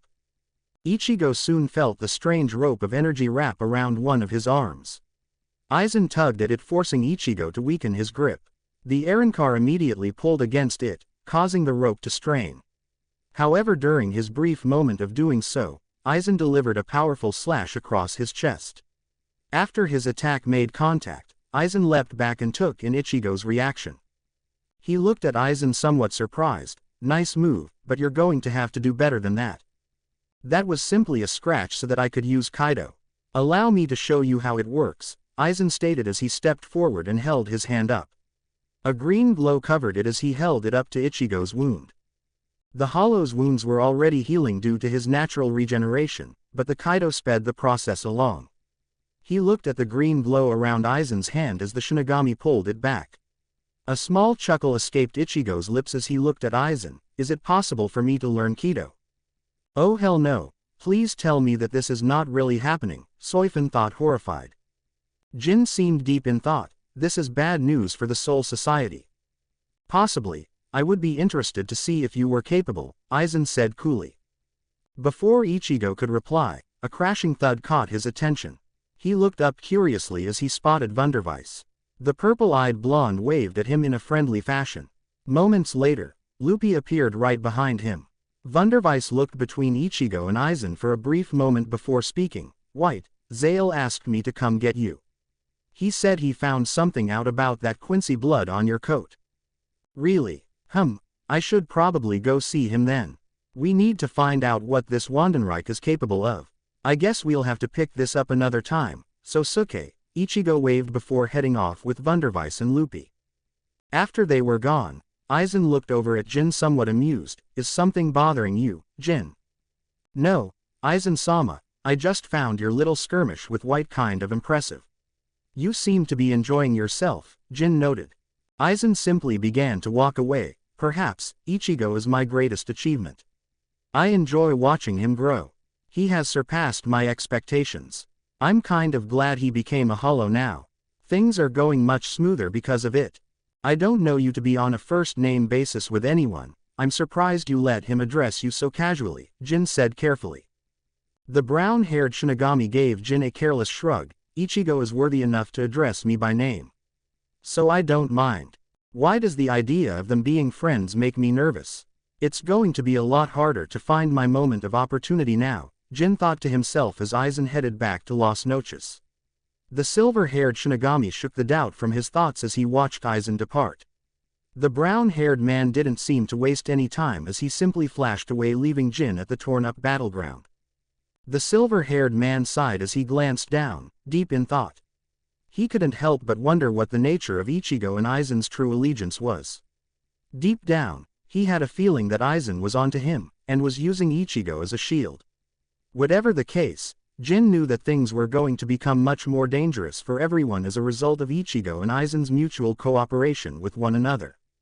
After he was convinced that Aizen was far out of range, he turned around and looked at the rocky formation behind him. Soifun, who was still hiding at this particular rock formation, held her breath as she pressed herself against the ground and remained as motionless as possible. She had one eye open, barely trained on Jin, who wasn't very far away. Her one open eye cautiously looked up and immediately widened when she noticed Jin staring directly at her in the shadows. The silver-haired captain's blue eyes had a strange look in them, much to Soifun's surprise. Time all but seemed to stop as the stealth force leader felt her heart skip several beats. He sees me. Did he know I was here this entire time? I need to get out of here. What a pretty rock formation, Jin chuckled to himself as he looked away, pretending like he didn't see Soifun. The woman stared at him incredulously. What the? Did he not see me? He must have. He was looking directly at me. She wasn't sure whether or not Jin was just trying to get her to lower her guard. Reluctantly, she remained where she was and waited for him to leave. Much to her fear, he didn't. Jin briefly chuckled to himself before speaking again, although, such a rare-looking formation is an oddity out in the middle of the desert. It's quite the miracle that it didn't end up getting destroyed in the battle just now. It must have been because I was standing here. He knows I'm here. Damn, Ichimaru is messing with me. Soifun thought, worried. Deciding she was out of options, Soifun leapt from her hiding spot and immediately got into a defensive stance, glaring at Jin hatefully. The silver-haired man faked surprise when he saw her. Oh goodness. Captain Soifun, are my eyes deceiving me? You were here this entire time. Shut up, Ichimaru, you damn traitor, Soifun growled. Not just a traitor, but a damn traitor. That must be quite a bit worse, he said casually. She looked at him cautiously as she tried to figure out what to do. How long did you know I was here? I actually followed you out here. Strange that I couldn't sense your Reiatsu, but you didn't move fast enough to avoid me spotting you as you left Las Noches, Jin replied.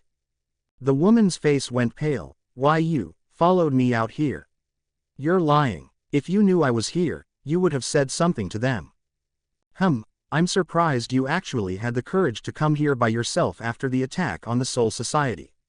Those cloaks aren't really known for being 100% effective, especially against powerful individuals like White and Captain Aizen. I'm honestly surprised it took them that long to notice you.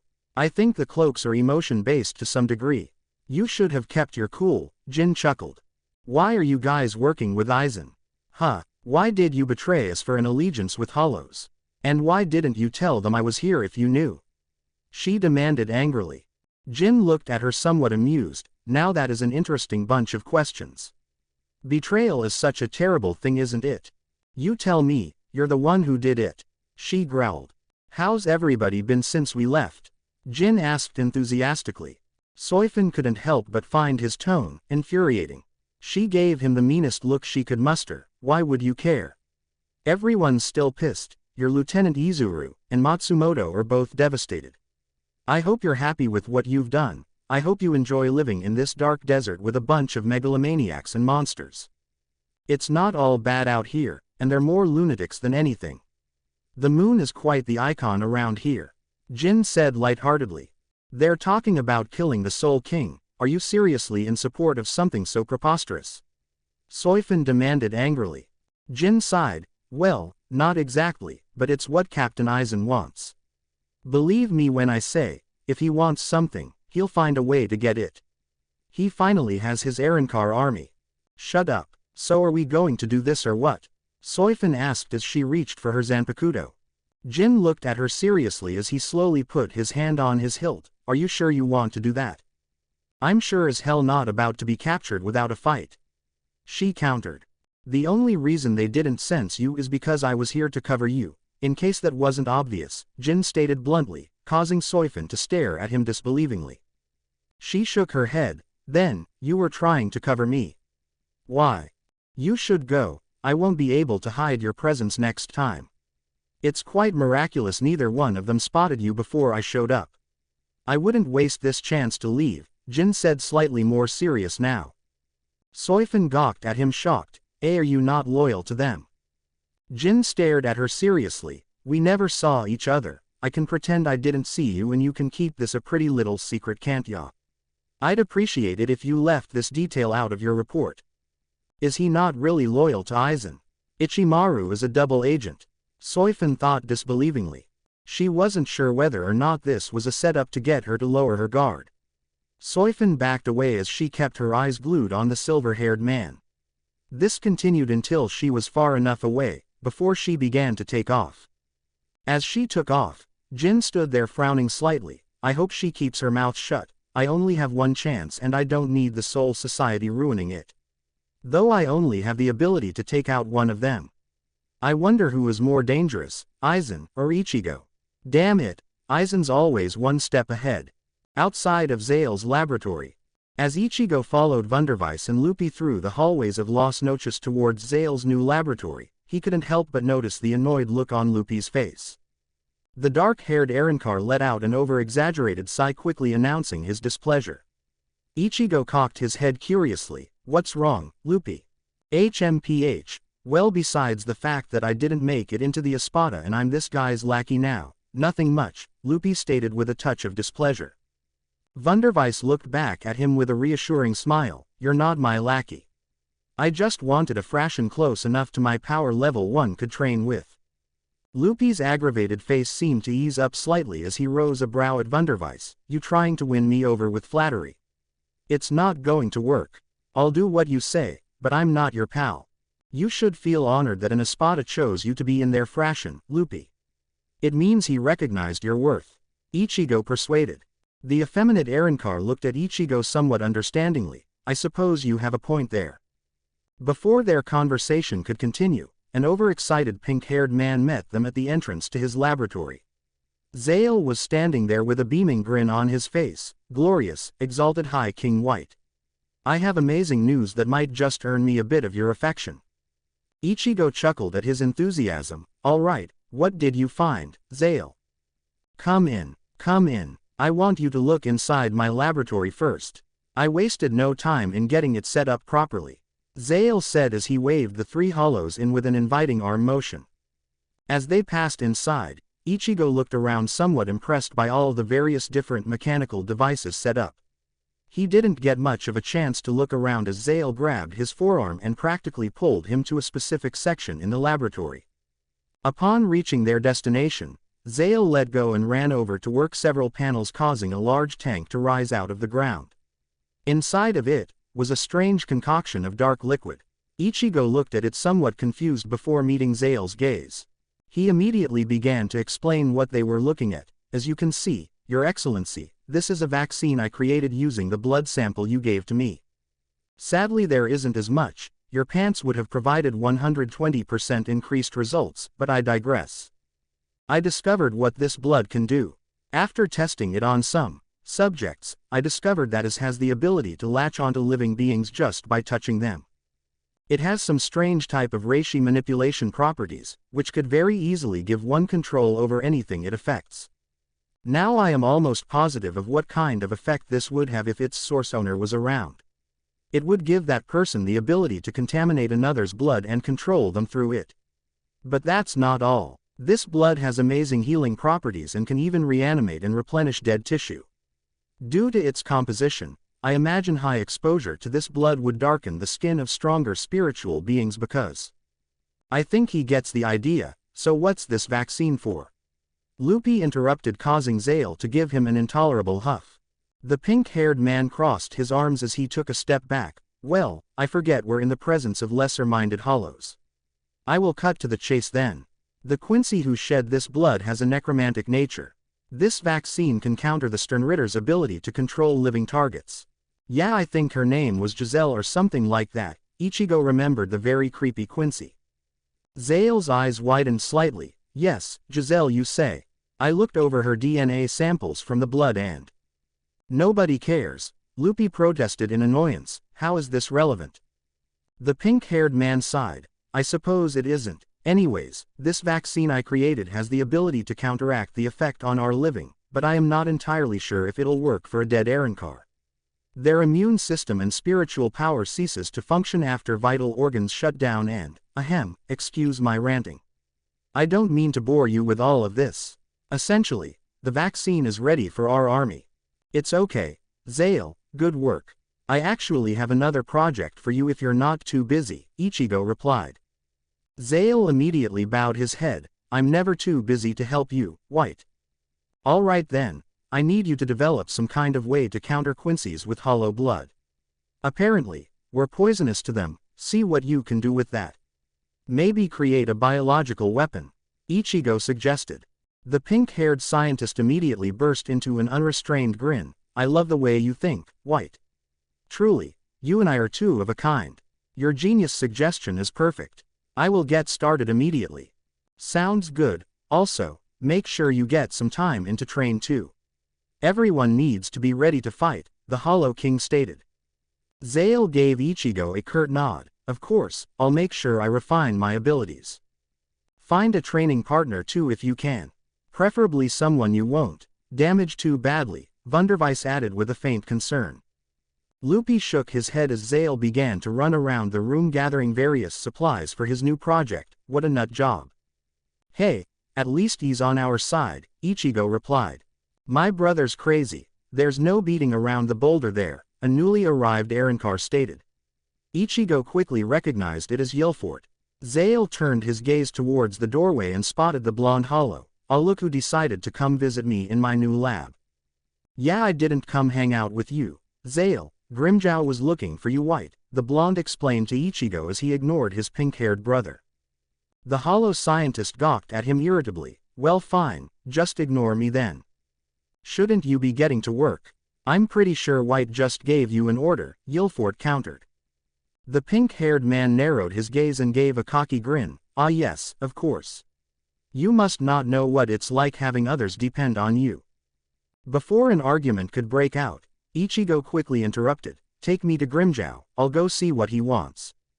"Of course, High King," Yilfort nodded. As he led Ichigo, Wandenreich, and Lupi out of the lab, he briefly glanced back and gave Zale a rude gesture. As they exited, Lupi looked at Yilfort curiously. "For brothers, you two sure do act like you hate each other." "It's complicated, he's always been an annoying, condescending prick." Yilfort sighed. "You got that right, I don't like that whack job," Lupi nodded in agreement. Yilfort narrowed his gaze disapprovingly. "Hey, don't call him that. It's only okay if I do it. He is still my brother after all." Lupi cocked his head uncertainly. "So wait, it's okay for you to call him crazy, but I can't. And who cares if he's your brother? If you don't know what it's like to have a sibling, then it's hard to explain. No matter what they do to piss you off, you can't help but not hate them. Zale is a bit eccentric, yes, but I think he's pretty loyal, all things considered," Yilfort explained. Lupi shook his head. "Yeah, if you say so. Do you know what he's talking about, King White?" Ichigo lowered his head as he thought about his underling's comment. "No matter what they do to piss you off, you can't help but not hate them. Karen, I'll free you from their clutches even if you don't want me to." "I do," Ichigo nodded. "Siblings look after one another no matter what. You don't care if they're right or wrong, you just care." "Huh, do you have any siblings?" Lupi asked Ichigo curiously. The Hollow King briefly glanced at him before sighing. "Yeah, I did. It's not something I really feel like talking about. I believe Grimmjow is down that hallway." Yilfort changed the subject. As they made their way back down a large hallway, Ichigo soon noticed Grimmjow leaning against the wall with a bored look on his face. Upon spotting the new arrivals, the blue-haired Espada grinned. "Yo, White, glad you came. I had a favor I wanted to ask you." "Sure thing, what is it?" Ichigo replied. Grimmjow paused for a moment before answering. "Do you mind teaching my Frashin how to fight as a team?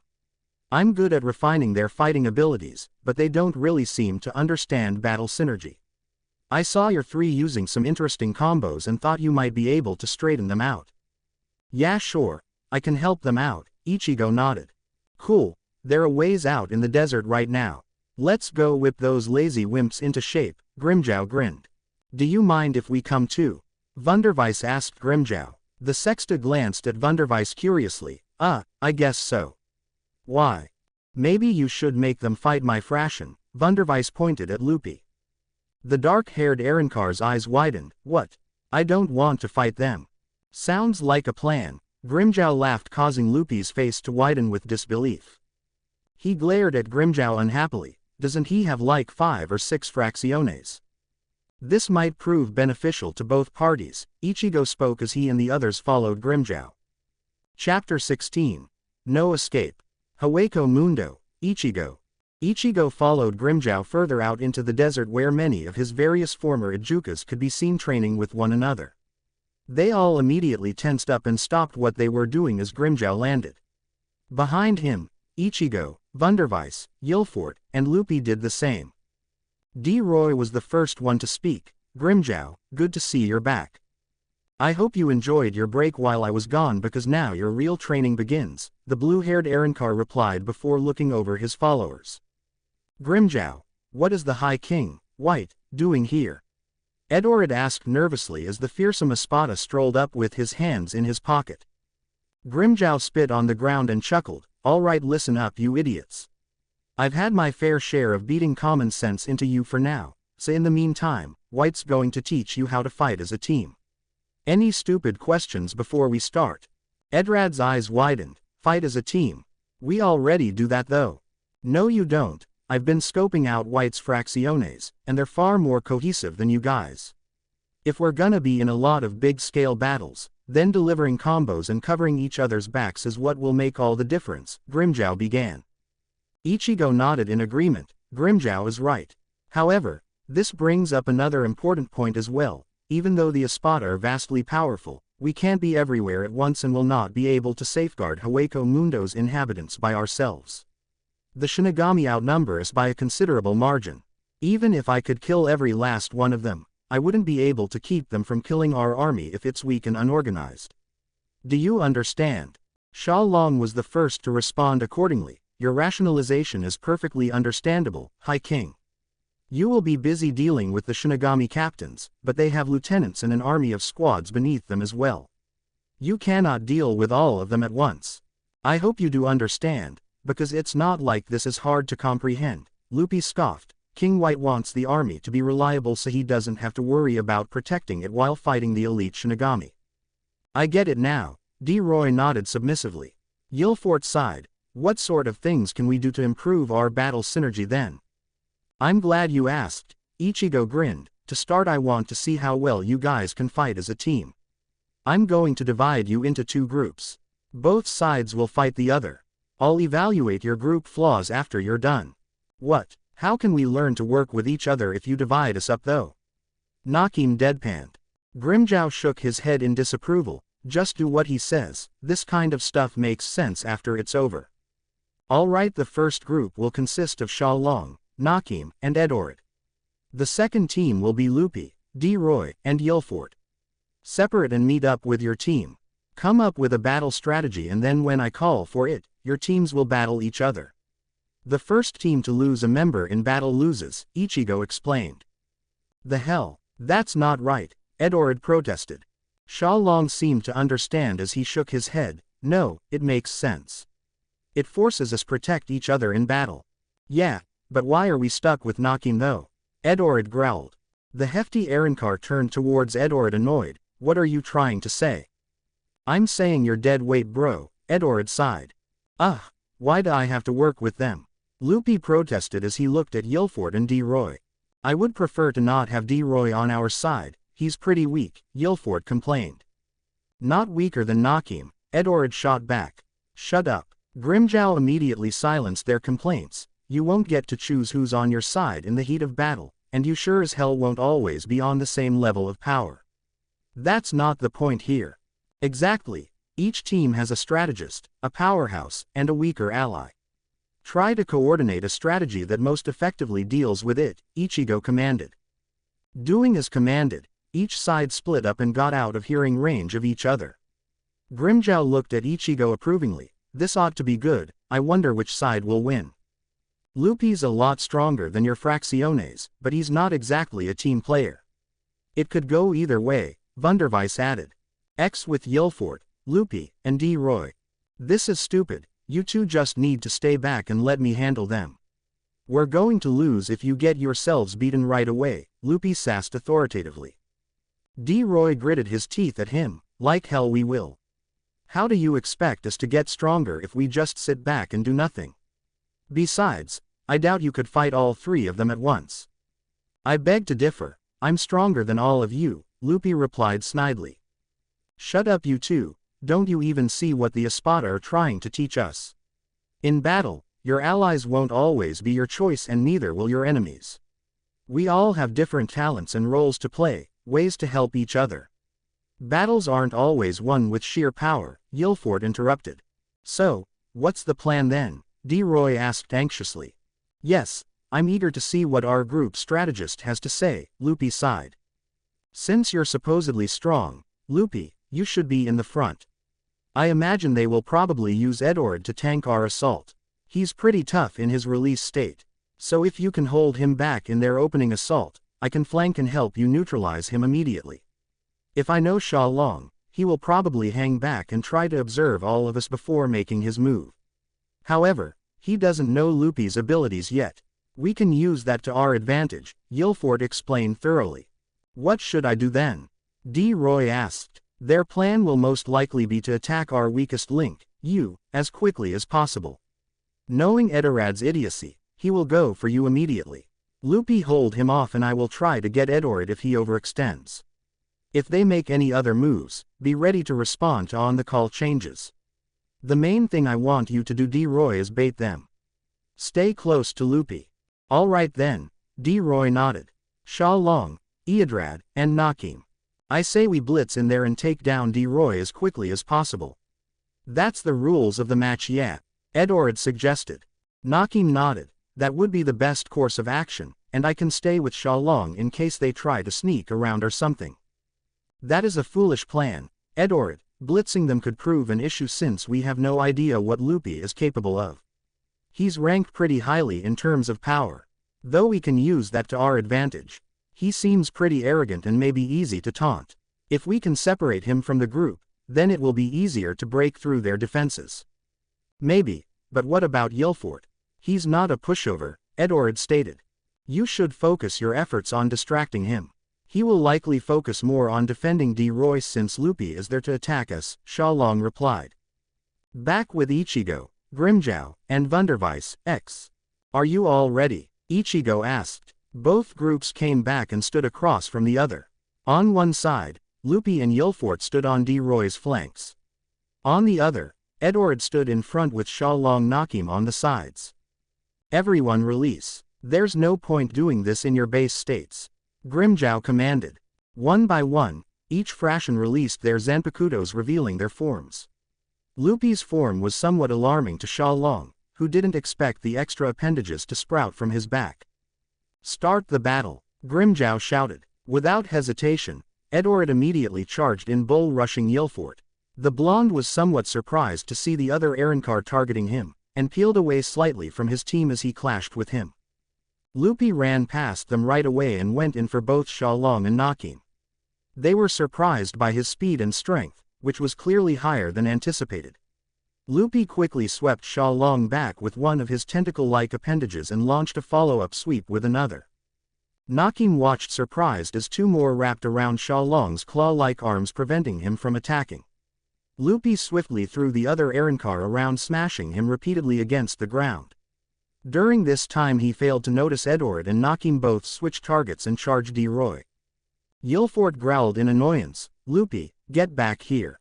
By the time the Arrancar turned around, he saw Edorad and Nakim both standing over a downed D. Roy. Guilford appeared somewhat roughed up, and was glaring in annoyance. Shalong's team won, Ichigo announced expectedly. That was a good tactical switch. Though it's not quite as cohesive as I'd like to see. Nevertheless, you utilized your weaker link to help win, so I believe you understand what the point of this challenge was. We lost. Damn, Luffy huffed in disappointment. Grimjow shook his head at the Arrancar. I don't think you get it yet. Hey, I just did what my strategist told me to. Luffy defended himself. Ichigo took a step forward and sighed. Perhaps so, but you fail to see the bigger picture here. It's not worth going for a kill if your allies are in trouble. Our ability to safeguard one another is the only safety we're going to have against the legions of Shinigami and Quincy's. Well, this was barely any help at all, Luffy said displeased. How's about we make a new challenge? I want you to fight all of my fracciones at the same time. Maybe that'll be a challenge enough for you, Grimjow scoffed. Luffy's face seemed somewhat alarmed by the statement, but he didn't back down from the challenge now that everyone's eyes were on him. Fine, he sighed. Wandenreich, do you mind keeping an eye on them out here? I'd like to speak to Grimjow in private, Ichigo requested. The blonde Espada nodded his head. I certainly can. Grimjow gave Ichigo a curious look. What's this about? It's about increasing our power. Come on, let's leave them to it here, Ichigo replied. The blue-haired Arrancar grunted. Shame, I wanted to see the loudmouth get his ass kicked. Alright, let's go. Mayuri's lab, Soul Society, X. Standing around the infamous captain of Squad 12, was Isshin, Yoruichi, and Urahara. Everyone there appeared to be in a serious mood. Urahara walked up to the machine examining it curiously. How's she holding up? Is your machine still tracking her? Her vitals are still holding, though I've seen several sporadic jumps in heart rate and adrenaline flow in the past day, Mayuri explained. That's not good, Urahara said slowly. What do you mean, Kazuki? Didn't you give her a Reiatsu concealing cloak? That combined with her stealth skills, would make it hard for anyone to notice her, Yoruichi perked up concerned. Well, there's a catch to those cloaks, they sort of malfunction if one is under heavy emotional stress or has a high heart rate. She might be in trouble, Urahara stated. Let me go after her, Kazuki. I can't let her die there for the sake of her own pride. Yoruichi insisted. Isshin shook his head doubtfully. There's no telling what they would do to a Shinigami if they found one in Hueco Mundo. Well, I can gear you up to go if you really want, but just you and nobody else. The Captain Commander would have my head if we launched an unauthorized mission there. Be quick to find out what's going on and hurry back ASAP, Kazuki sighed with a seriousness uncommon to his character. What should I do if White shows up? She asked. Run, as fast as possible. Retrieving Soifin and the information she has will be vital, Urahara replied. Soifin, Hueco Mundo. The Shinigami captain felt slightly worried as she realized she was surrounded. Examining the new arrivals with deadly caution, she immediately realized that they were neither Shinigami nor Hollows. That left her to assume they were the only remaining possibility. Quincy's. Soifin spoke questioningly as she looked at each of their unusual appearances. Indeed we are. What a very astute observation, the one identified as Kurge said in a very condescending way. Soifin narrowed her gaze as she looked between the three of them. What are Quincy's doing in Hueco Mundo? We could say the same for you. Shinigami captains rarely leave the safety of their soul society, the Quincy with the strange visor and bad teeth stated. His bare chest and stomach appeared to be showing much to her disgust. I thought all of the Quincy's were dead, Soifin said more to herself than the surrounding foes. Incorrect assumption. The pure-blooded Quincy's still live as well as powerful hybrids, the cyborg one with the knight-like helmet announced. Looking around nervously, Soifin tried to determine the best course of action. She had no idea how powerful these enemies were and she knew that fighting them would attract the attention of Hollows. Given what had happened earlier with Jin, she had no desire for that scenario to happen. Weighing her options still, Soifin stalled for time as she rephrased her question, why are you three surrounding me? What business does your kind have here? We are under orders to observe the Hollows and learn about their plans. I imagine you are here for a similar reason. No. You were attacked recently after all, weren't you? Kurge asked smugly. His surprising insight into Ichigo's attack on the Soul Society left Soifin gawking in disbelief. She shook her head questioningly. How do you know about that? That doesn't really matter. Now what shall we do with you? Kurge asked rhetorically. It was pretty obvious he already had something sinister in mind. Soifin knew she was in trouble and immediately decided to take off running. Thankfully her speed proved superior to the Quincy's, but that still didn't ease her concerns as the three Sternritters came following behind at high speeds. Apprehend her, now, Kurge demanded as the three of them began to chase down the lone captain. Soifin was running for her life now as she had no clue what to do in this situation. Her mind barely had time to process the fact that Quincy's were chasing her when all of a sudden the wrist device she was wearing began to beep. She looked at it confused. What the hell? What is this thing beeping for? Soifin began to wonder as she continued to move at high speeds further away.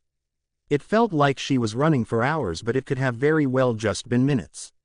It wasn't long, however, before she was winded. Believing she was a safe enough distance away from Las Noches, the captain finally stopped in her tracks and turned around, drawing her Zanpakuto. I'm not going down without a fight. On the contrary, you are, Kurge stated in a familiar condescending way. He appeared somewhat out of breath himself, but otherwise fine. Ichigo and Grimmjow, Care to explain what this is all about? Grimmjow asked after a deeper journey into the desert. The two hadn't said a word after leaving the Fracciones behind with Wandenreich. Ichigo finally stopped and nodded his head, causing Grimmjow to land next to him. The blue-haired Arrancar cocked his head uncertainly. Well, I've been thinking about how we could all get more power. You know about Shinigami Bankai, right? It's a second stage beyond their original Shikai. With it they become 10 times more powerful, supposedly. What if we could do the same? Ichigo theorized. What? Achieve a Bankai? That's Shinigami nonsense. White, what we really need to do is figure out how to empower our release forms, Grimmjow replied. That's what I mean. If Bankai exist for Shinigami, then there must be something greater we could achieve, Ichigo continued. Grimmjow shrugged. It sounds all good in theory, but being Arrancars already makes us superior to Shinigami. I imagine the release states of the Espada are all more than a match for the Bankai of captains. Not to mention, with all of us united, they won't stand a chance against Hueco Mundo. Barragan told me something when I spoke to him last. He said that the Espada actually existed before, and that the original members were the ones responsible for the creation of Las Noches. They were all united too, but failed to defeat the Shinigami. Their leader was the first Arrancar, Zangetsu, and after his death to the first Kenpachi, Hueco Mundo fell apart under civil war and was eventually subdued, Ichigo explained in detail. Grimmjow's eyes were almost maddened with rage. What? That old skeleton bastard knew this all along and never said anything. Calm down, Grimmjow, I'm telling you this now, because you deserve to know. The former Espada exceeded all of our power, and they failed to defeat the Shinigami. They didn't have enough power, and when their leader fell, the rest fought over the vacuum left behind. That could very well happen again if we don't take precautions, Ichigo continued. The Sexta Espada nodded his head. Yeah, I understand, so what do you recommend we do in order to achieve this second stage of release? Ichigo sighed. I wanted to talk with Ulquiorra about it. He's seen multiple Shinigami Bankai, and likely has some good insight into the matter. I just wanted you to think about this ahead of time. It's going to take everything in our arsenal to survive. We're going to need monstrous levels of power to strive. So what do you recommend I do then? Grimmjow wondered. I want you to see something. It's an ability that calls upon both Shinigami and Hollow powers, Ichigo stated as he held up both hands forming a red, white, and black Sero. Grimmjow's eyes widened considerably. What the hell? Grey Ray Sero Oscuras, Ichigo said as he unleashed the powerful beam into the landscape. As he fired it, he turned his head towards Grimmjow. The black spiritual energy is my Shinigami power. As an Arrancar, you have this power as well. Try to tap into it. As the attack finished, Grimmjow laughed in admiration. I like the way you make points around here, White. I'll definitely work on trying to tap into that power. Soifan. Right as Soifan's Zanpakuto came from its sheath, she saw a colossal stream that could only be identified as a Sero erupt leagues away. Her eyes lit up in panic as she wondered what it was. It seemed to distract the Quincy's as well. Nanana observed the horizon and his eyes visibly widened beneath his visor. Readings show an Arrancar Sero. The power level is remarkable. Estimated distance 200 kilometers. Are you serious? That far? What a display of power. Can you track the trajectory to the origin? Kurge asked, suddenly not as interested in the trapped Soifan. BG9 did a follow-up scan with Nanana, origin traced further towards the center of the desert near Las Noches. Soifan remembered the heavy feeling of power before. Even from this distance, the echo of Ichigo's power was distinguishable. The Sero didn't seem to be aimed in any particular direction, which led her to believe that Ichigo had been training again or something along those lines. Sting all enemies to death, Suzumaki. Soifan spoke her release command as her short dagger-like Zanpakuto transformed into a long hornet-colored stinger over her middle finger. There's no point in holding back right now, but I don't think I can afford to use my Bankai. I'll have to save that as a very last resort, Soifan thought as she held up her arm. The three Quincy's turned towards her somewhat alarmed by the turn of events. She glared at the trio of white-clad freaks and spoke one follow-up word, Shunko. Her spiritual energy seemed to reshape into the form of wind as she stared her enemies down. If you want a fight, then I'll give you one. Hueco Mundo Desert, Nell. Further into the desert, the turquoise-haired Espada was currently helping her Fracciones to improve. They had been progressing fairly well, and she did her best to help them compensate for the weaknesses the Quincy's used to exploit them last time. She sensed Ichigo's Sero firing into the distance and briefly wondered what he was doing. She brushed her distracting thoughts aside as Gantenban announced the obvious, "Whoa, did you guys feel that power?" It would seem even White himself is training right now, what a truly commendable king he is, Dordoni nodded approvingly. As they continued training, Nell heard the heavy thud of someone landing behind her. She briefly glanced back and noticed it was none other than Neutra and his one Frashen. The lanky, dark-haired Espada sent her a glare. What are you doing out here? Training my fracciones like Ichigo told us to. I've also been thinking of ways to counter Quincy's. What brings you here, Neutra? Nell asked casually.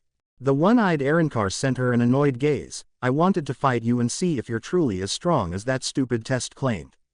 I find it rather insulting that you're considered stronger than I am. Why does that matter? We're all allies here. What do you hope to gain by fighting me? If it's training, then by all means I would be happy to help you, but I'd rather not fight you for no reason, Nell replied. Ugh, what, so you think you're too good to fight me then? Is that it? Come on, draw your Zanpakuto and let's prove it. Neutra growled. I don't think Ichigo would want us fighting over something so pointless. We have more important things to worry about right now, Nell tried to reason. All it seemed to do was provoke Neutra further as he hissed in disgust. You can't hide behind the king forever. I want you to prove if you're worthy to outrank me. Why me specifically? Surely Grimmjow or one of the other Espada would love to meet your challenge, Nell sighed. They've already proven their strength. Barragan and Grimmjow fought white. Stark is unquestionably powerful, Ulquiorra and Harabel are questionable, but they carry themselves like strong fighters. You on the other hand, you act like a frail female, yet you're supposed to be the sixth strongest Arankar. Neutra ranted. Chiruchi immediately took offense to Neutra's condemning statement and cut in angrily. Watch what you say about Lady Nell. She's more than a match for you, Neutra. This ain't good, Gantenban sighed as he covered his face with his palm. Dordoni simply watched silently as Nell drew her Zanpakuto. The woman gave Neutra a disappointed sigh. If you insist on this, Neutra, then I will meet your challenge. Before either one of them could say another word, Nell's eyes lit up in surprise. Wait, do you sense that? Quincy's. Chiruchi gasped. Nell gave Neutra a brief glance. This will have to wait until later, though you're welcome to help me investigate. PFF'd, Quincy's how convenient. Though, that spiritual energy I sense does seem rather unfamiliar. Fine, let's go, he groaned as Nell immediately took off towards the source. Soifan. The captain's battle had been going downhill rather quickly. Despite her superior speed and skill in hand-to-hand combat, the 3-on-1 exchange was almost too much to deal with. BG-9, the cyborg-looking Quincy formed some type of massive machine gun and started firing at her as she shunpoed around the battlefield. The Quincy with the visor chose to stand back and observe the fight, but Soifan grew increasingly nervous the longer he watched them battle. Courage on the other hand had been firing countless reishi arrows in addition to BG-9's minigun. Unable to go on the offensive, all Soifan could do was dodge and run. She already knew what they were trying to do. They were hoping to wear her down so that she could be easily captured. Deciding she had no choice but to be reckless, she appeared behind Courage and elbowed his back as hard as possible. Wrapping an arm around one of his shoulders, Soifan quickly flipped in the way of BG-9's oncoming barrage of reishi bullets. The Sternritter was unfortunate enough to receive many wounds from the assault, but Soifan herself was unable to avoid some collateral damage in the process.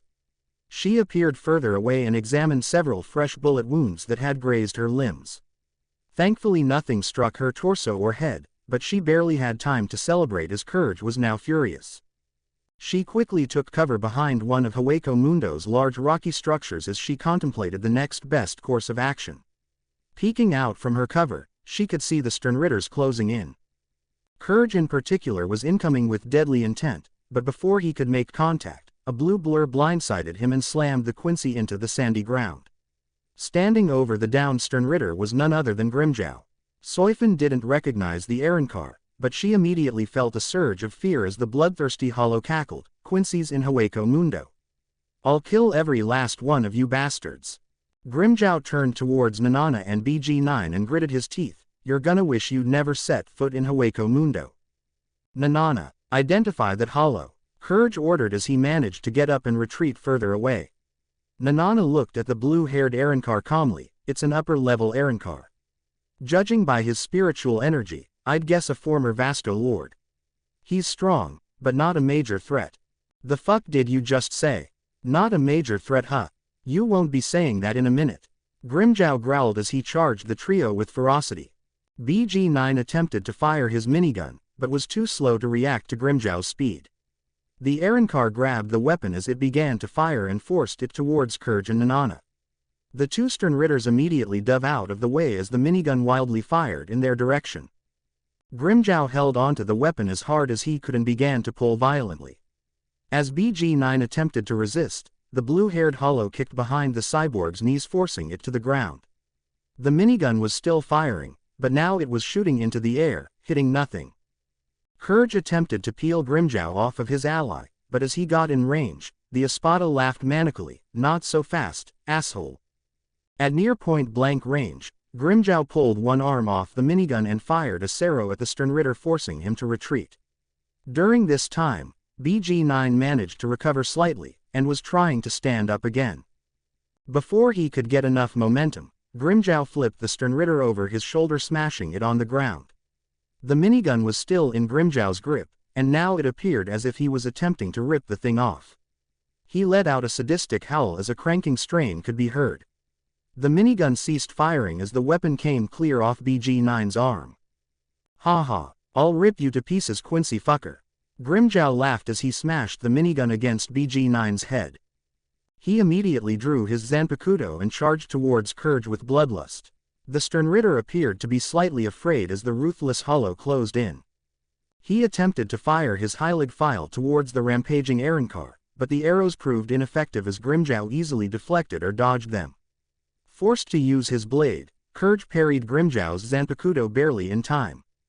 The blue-haired Hollow pushed powerfully against the Sternritter, immediately causing his arm to shake. Kurge's eyes widened slightly as Grimjow gave him a hateful stare.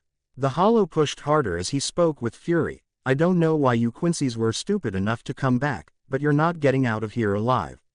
I'm not as merciful as White is." Kurge tried to disappear with his Harenkyaku, but it proved ineffective at outmaneuvering Grimjow as the Arrancar followed with a Sonido. The Sternritter watched curiously as Grimjow slit his free hand against his own blade. The Hollow flicked it at Kurge's eyes, causing him to grimace. The Quincy cried out uncharacteristically in pain, causing Grimjow to cock his head. "Does my blood hurt him?" Without giving it much more thought, the Espada formed a Gran Rey Sero in his hand as Kurge attempted to hold back Grimjow's Zanpakuto. The Quincy quickly opened his eyes when he heard the sound of something gathering energy. His face was one of pure shock. The blue and white Sero formed in Grimjow's free hand blasted him at point-blank range. The Sternritter was immediately launched into the distance as the powerful Sero seemingly tore him and everything behind him to pieces. Nanana watched Grimjow closely during this time and had finally managed to pinpoint the weakness in his Reiatsu. After his Sero subsided, Grimjow shook his head in disgust. "Now it's your turn." He immediately felt his entire body freeze in place as he was no longer able to move. Out of nowhere, Nanana had managed to hit him directly below his hollow hole. He glared at the Quincy disbelievingly. "What the hell is this?" "It's your weak spot, the place on your body with the lightest defense of reishi and muscle. It will slowly break apart your spiritual energy from the inside if the gaps are widened enough," Nanana explained before striking the area again. Grimjow spit up blood and let out a shriek of pain. During his brief incapacitation, BG-9 had managed to regain its bearings. Grimjow looked over and noticed BG-9 rising from the ground. The cyborg reached down to grab its minigun and managed to reattach it with the use of reishi. Grimjow finally managed to recover, but felt himself considerably weakened from the cheap shot. He defensively crouched into a more feral fighting stance as he kept his eyes glued to the two Sternritters. "This one is quite strong. Wouldn't you say, Kurge?" Nanana asked. Grimjow briefly glanced behind himself and saw the white-garbed Quincy miraculously still alive. He appeared injured however, but otherwise functional. Kurge held his hand up as reishi began to enclose Grimjow into some type of strange energy cage. "This one will do nicely for a recoverable specimen. From him we may be able to gain good insight into the hollow hierarchy and identify their weaknesses and plans." Soifan watched somewhat horrified as Grimjow brutally beat against his cage. He howled in anger. "What the hell is this supposed to be? You think this shit will hold me, Quincy? Silence, animal. You will be properly broken once we return to the Silburn. However, there is still the matter of that Shinigami captain. Track her down, you two. I'll secure this errand car for our return trip, Courage announced. Grind Pantera. Grimjow howled as loudly as possible. An explosion of blue spiritual energy erupted from the cage, which visibly expanded from Grimjow's raw power pouring forth. Soifin continued to watch the scene in disbelief as the Hollow's form was more cat-like than before. Grimjow's hair was long and blue now, and his mask fragment changed. He viciously clawed against the cage much to Courage's amusement. The Sternritter laughed at him. You won't break out of that so easily, Hollow. Like a beast in a cage, you will soon learn the pointlessness of your resistance. Quote. Lanzador Verde. A feminine voice sounded as an energy-charged lance pierced into the cage.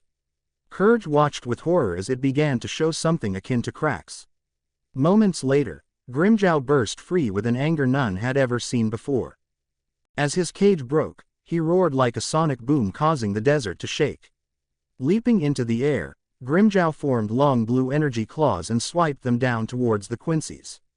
To say the attack was overpowering would be an understatement. The Sternritters had no choice but to flee from the destructive rampage as Grimjow began to rapidly destroy everything in range of him. As they distanced themselves from the feline Hollow, a voice sounded from behind, "You're not taking anyone, Sternritter." They all turned around and saw a centaur knight, with a colossal lance. Nell stood there with a look of bloodthirsty fury as she kicked up sand with her back feet. It was obvious that she was about to charge. "We need to retreat, Courage," Nanana said somewhat urgently now. The Quincy's didn't get the chance to debate the matter as Grimjow appeared right behind them. He jabbed one of his claws right through Nanana's chest and held the Quincy off the ground. "I'll tear out your heart." Nanana tried to resist, but felt immense pain as Grimjow's other claw pierced his throat. A bluish grid-like pattern covered the Quincy's body, trying to stop the blood that was now pouring from his body. Throwing him aside, Grimjow immediately charged after the recovering Sternritter. Meanwhile, Courage watched with horror as more Arrancars began to show up. First it was Neutra, but soon Nell's Frashin arrived as well. They all closed in, but Nell quickly held her hand up. "Allow me to show you what I can do, Neutra." Further away, Soifin was still hidden behind the rock and was now in full panic. She knew it was only a matter of time before Ichigo showed up. Deciding this was her only chance to escape while the Hollows and Quincy's were busy with each other, she began to take off. Nell charged Courage with brutal speed and immediately overpowered the man as she trampled him onto the ground. She spun her lance around, stabbed BG-9 in the shoulder before he had a chance to react. The cyborg pointed his minigun at the Hollow but was shocked when Nell stabbed her lance directly through the barrel. Tilting her weapon upward, she instantly snapped it off BG-9's arm before swinging the lance's other end in for a jab. The lance pierced the Quincy's chest and it was immediately brought off the ground before Nell tossed the weapon into the nearby rock formation Soifin had been using to hide. From her mouth, Nell charged a massive pink Sero and fired at the cyborg without mercy. Before the attack was even over, she charged in and retrieved her lance. BG-9 appeared heavily damaged as its uniform was now mostly tattered or gone. What was beneath it surprised Nell somewhat. Many strange, mechanical-like appendages came forth as the Quincy stood up. Reishi erupted from the tendrils as unusual energy formed into the shape of what she could only describe as wings. A five-sided halo formed over the cyborg's head. Nell immediately recognized that it was a Volstandig, having seen Bambietta use the technique against Ichigo. She briefly distanced herself as the cyborg floated off the ground with two reformed Reishi miniguns over its arms. Dordoni's eyes widened. "What is that?" Neutra cocked his head. "That's a strange ability." "Stand back everyone. It's his Volstandig. It's a Quincy's ultimate ability," Nell ordered. Everyone backed away as many openings fired missiles into the group of Arrancars. They were quickly countered as Nell pre-detonated them with another Sero. She held her lance cautiously as she observed the Quincy for a moment. Meanwhile, Grimjow had been brutally torturing Nanana with as little remorse as possible. The Quincy tried to flee and fight back, but was unable to stop the rampaging Grimjow. Despite the work of his blood venet to alleviate injuries, Nanana was still bleeding profusely. He was now covered in claw marks and had many gaping wounds covering his body. Even his blood abilities were proving ineffective at healing him before a new set of wounds appeared. As he attempted to strike Grimjow's underbelly again, the Espada grabbed the Sternritter's wrist. Squeezing as hard as possible, Grimjow twisted the Quincy's hand until a crunching snap could be heard. Nanana shrieked in agony as Grimjow continued to twist even despite the wrist already being broken. "You can go on about my weak spot all you want, asshole, but any part of you I choose to break is a weak spot on your body." Grimjow cackled maniacally as he held the Sternritter's arm outstretched and broke his elbow next. Tossing Nanana to the ground, Grimjow shook his head in disgust. "Say goodbye." Before he could deliver a killing blow, a now winged Kurge managed to intercept him. Grimjow looked at the Quincy almost disbelievingly. "What the hell is that form?" "Allow me to show you the true power of a Sternritter, hollow filth. This is my Vollständig, and it will destroy you," Kurge boasted. "I highly doubt that. I'm going to tear those wings off," Grimjow laughed as he pounced the Sternritter. Kurge slashed his blade hoping to deliver a cut now that Grimjow was disarmed, but he was surprised when Grimjow parried with his long elbow arm blades. They appeared to grow in length as a blue glow radiated around Grimjow's body. The Espada slashed in instantly disarming Kurge before following up with a devastating series of flurries. Kurge could barely believe Grimjow disarmed him and attempted to form another blade out of reishi. Unfortunately, he didn't have enough time as one of Grimjow's arm blades swept across his throat, immediately decapitating the Quincy. The Sternritter's head fell down onto the sand right in front of the pain-stricken Nanana. He barely managed to look up as Grimjow's imposing form stood over him. Grimjow growled, "You'll never cage me, Quincy's." Nanana didn't even have the chance to use his Vollständig as Grimjow stomped on his head. Nanana rolled away and made a last-ditch effort to jump away and flee, but as he did so, one of Grimjow's claws pierced his chest. Grimjow literally ripped the Quincy's heart from his chest and squeezed it into mush. Nanana immediately fell over dead shortly afterward. Holding his arms outstretched, Grimjow released a deafening victory roar before breaking into a bloodthirsty laugh. Looking over towards Nell, Grimjow noticed she had finally brought the cyborg down. Neutra appeared somewhat surprised by the power radiating from the two Espada. He looked between Nell and Grimjow seriously. They're both definitely former Vasto lords. Those Quincy's stood no chance. Is there truly this great a gap between me and them? Grimjow landed next to Nell and gave her a somewhat curt nod. "Nice of you to join the battle. Were there any more of them?" "From what I saw, there was only 3, though you were here before us." "What did you see, Grimjow?" Nell asked curiously. The blue-haired Arankar shrugged as he reverted back into his normal form. "They were looking for a Shinigami, I think, though how could one be here?" Where is Ichigo? I sensed his sorrow earlier. I'm surprised he didn't show up and investigate this," Nell wondered. Grimjow scoffed. "You can't expect the High King to go intervening every time something happens. I told him I'd take care of whatever was out here. Still, he might want to know about Quincy's invading. I'm pretty sure the warning he sent last time was an ultimatum. If they came back here, then that means they're going to invade." "Where is White anyway?" Neutra interrupted the conversation as he gave Grimjow an uncertain look. The Sextra Espada shrugged. "I don't know, but I guess we should go find him. I think he said something about looking for Ulquiorra." Moments later, a various arrival of individuals landed to investigate the source of the spiritual energy that the battle had no doubt been beaconing. Among them were Wandenreich, Lupi, Grimjow's Fracciones, and several other numeros. "What happened here?" Wandenreich asked as he noticed the 3 Espada standing over the dead Sternritters. Nell reverted back to her humanoid form and was the first to respond. Grimjow apparently located some Quincy infiltrators. "I came with Neutra and the others to investigate what was happening. We managed to kill them before they could escape." "Where is White?" Wandenreich asked, looking at Grimjow. The blue-haired man sighed. Looking for Ulquiorra. I'm sure he'll turn up again pretty quickly." "Well, regardless, in the meantime, we should really get back to Las Noches and call for an Espada meeting," Wandenreich nodded. "That's probably a good idea. If the Quincy's came back again so soon, then we need to be prepared for their invasion," Nell nodded. "What about that Shinigami they were supposedly looking for? Could they still be somewhere nearby?" Neutra wondered.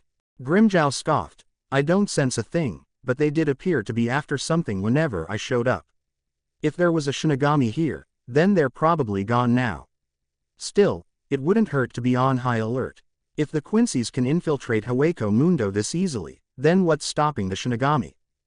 Wandenreich looked down at the mutilated Quincy's before turning towards Grimmjow. It would be wise for us to bring these bodies back to Zale's laboratory.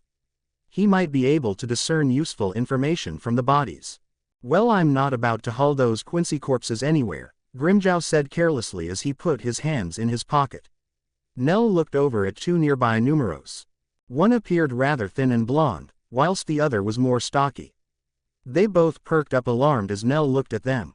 I'd hate to ask, but do you two mind bringing those bodies to Zale's lab? No need to ask them, I'll have my people do it. Hey guys, Grimmjow yelled at his fracciones, make yourselves useful and haul this heap of Quincy shit to that lab. We'll take care of it, Grimmjow, Shalong responded before any of them could protest. The two Arankars Nell had asked previously, immediately stepped forward. The thinner one shook his head, no need, Dondochaka and I can handle this. It would be an honor to assist the great Lady Nalil. Nell giggled somewhat at the comment and shook her head, I'm not really a great lady, but thank you nonetheless. You got that right, Neutra muttered under his breath. Let's get back to Las Noches. I'm sure Ichigo won't be far behind us, Grimmjow motioned as the Espada all left. All of the numeros stood around the downed Quincy's as they each wondered who was going to be the first to touch the bodies. Chiruchi examined them more closely and cringed at the way Grimmjow's victims looked. She shook her head, remind me never to piss off, Grimmjow. Let's just get this over with, Yilfort sighed as he reached down first. Soifan, X. Her heart was racing faster than it ever had before as she continued to run without stopping. Soifan hadn't even taken the time to look back and see if anyone had come after her. Finally unable to take another step, she stopped and hunched over gasping for air. Her entire body burned, and the high of her adrenaline was drowning out most other senses. As she caught her breath, she attempted to look back and noticed nobody in pursuit. Her breathing began to slow as she continued to lower her heart rate. The woman had never been this terrified before in her entire life. Between the Hollows and the Quincy's, she felt like somebody was going to jump up and catch her at any second. She looked down at the instrument on her wrist that Urahara had given her in order to leave Hueco Mundo. She quickly activated it as she looked back, double-checking that nothing was around. As the Garganta opened, she turned forward again and was about to charge through it. Unfortunately, something was now in front of her. She shrieked in disbelief as she fell back onto the ground. She scrambled back in fear despite the fact that it was probably pointless. In front of her was a black-haired, green-eyed Hollow. The Arankar looked down at her with an almost stoic carelessness. Ulquiorra said nothing as he simply blocked her escape through the Garganta. He made no movements to attack and didn't even bother to speak as he stared at the captain. She felt truly hopeless now. Despite making it so far, she inevitably tripped at the finish line. There was no escaping Hueco Mundo now. She could finally breathe normally again and stood up. Soifan spoke after a long silence, nothing to say, Hollow. Ulquiorra said nothing as he briefly looked back at the Garganta Soifan was about to escape through. Come on, if you're going to kill me then just do it already, she taunted. Ulquiorra simply began to walk forward without an speck of urgency or concern.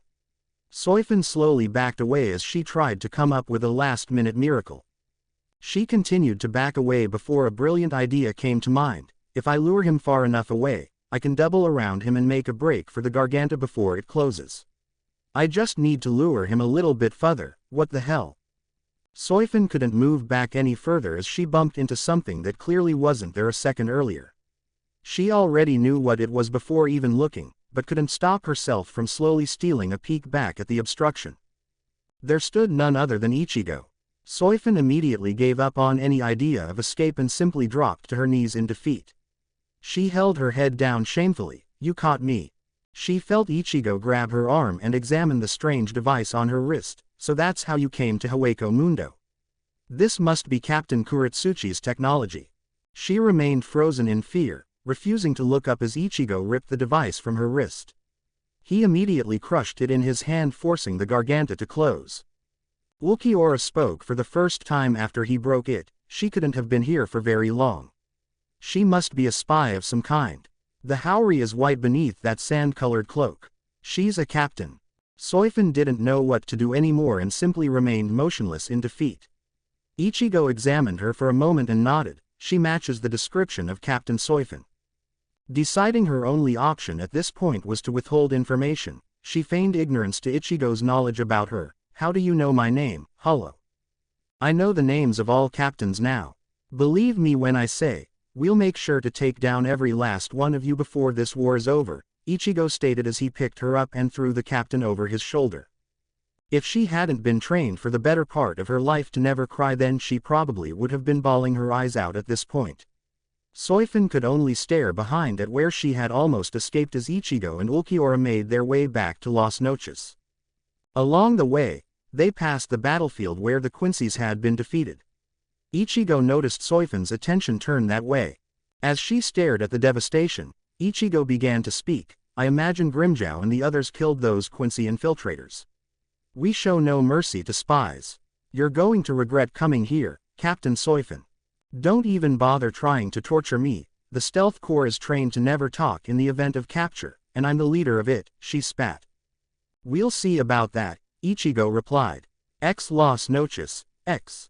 Upon arriving at Las Noches, Ichigo quickly ordered Ulquiorra to assemble the rest of the Espada. While the ebony-haired Hollow was doing so, Ichigo took Soifin to one of Las Noches' tower tops. Upon arriving, Ichigo tossed the woman off his shoulder and onto the ground. She chose to remain in that position until Ichigo grabbed her by the hair and dragged her to a nearby edge. He held her over the side and spoke with a darkness matching his infamy. Look out there, Captain Soifin, and tell me what you see. Hueco Mundo, she replied, grimacing in pain. Being held by her hair over the ledge was more painful and uncomfortable than she would have ever imagined. Ichigo shook his head. No, that's not what you see. Try again. A desert, Las Noches. I don't know what you want me to say. She shot back. You know what I see. I see a legion of hollows willing to do anything to survive. Your kind in all your self-righteousness would have us slain. You hide in your Seraiti sitting high up on your thrones looking down on us. Who are you to pass judgment on my existence, Shinigami? Not you, your captain commander or even the Soul King has the right to deny my existence. Ichigo ranted. Lifting Soifin back up, he chucked her back onto the peak of the tower. She tried to stand up despite the pointlessness of her situation.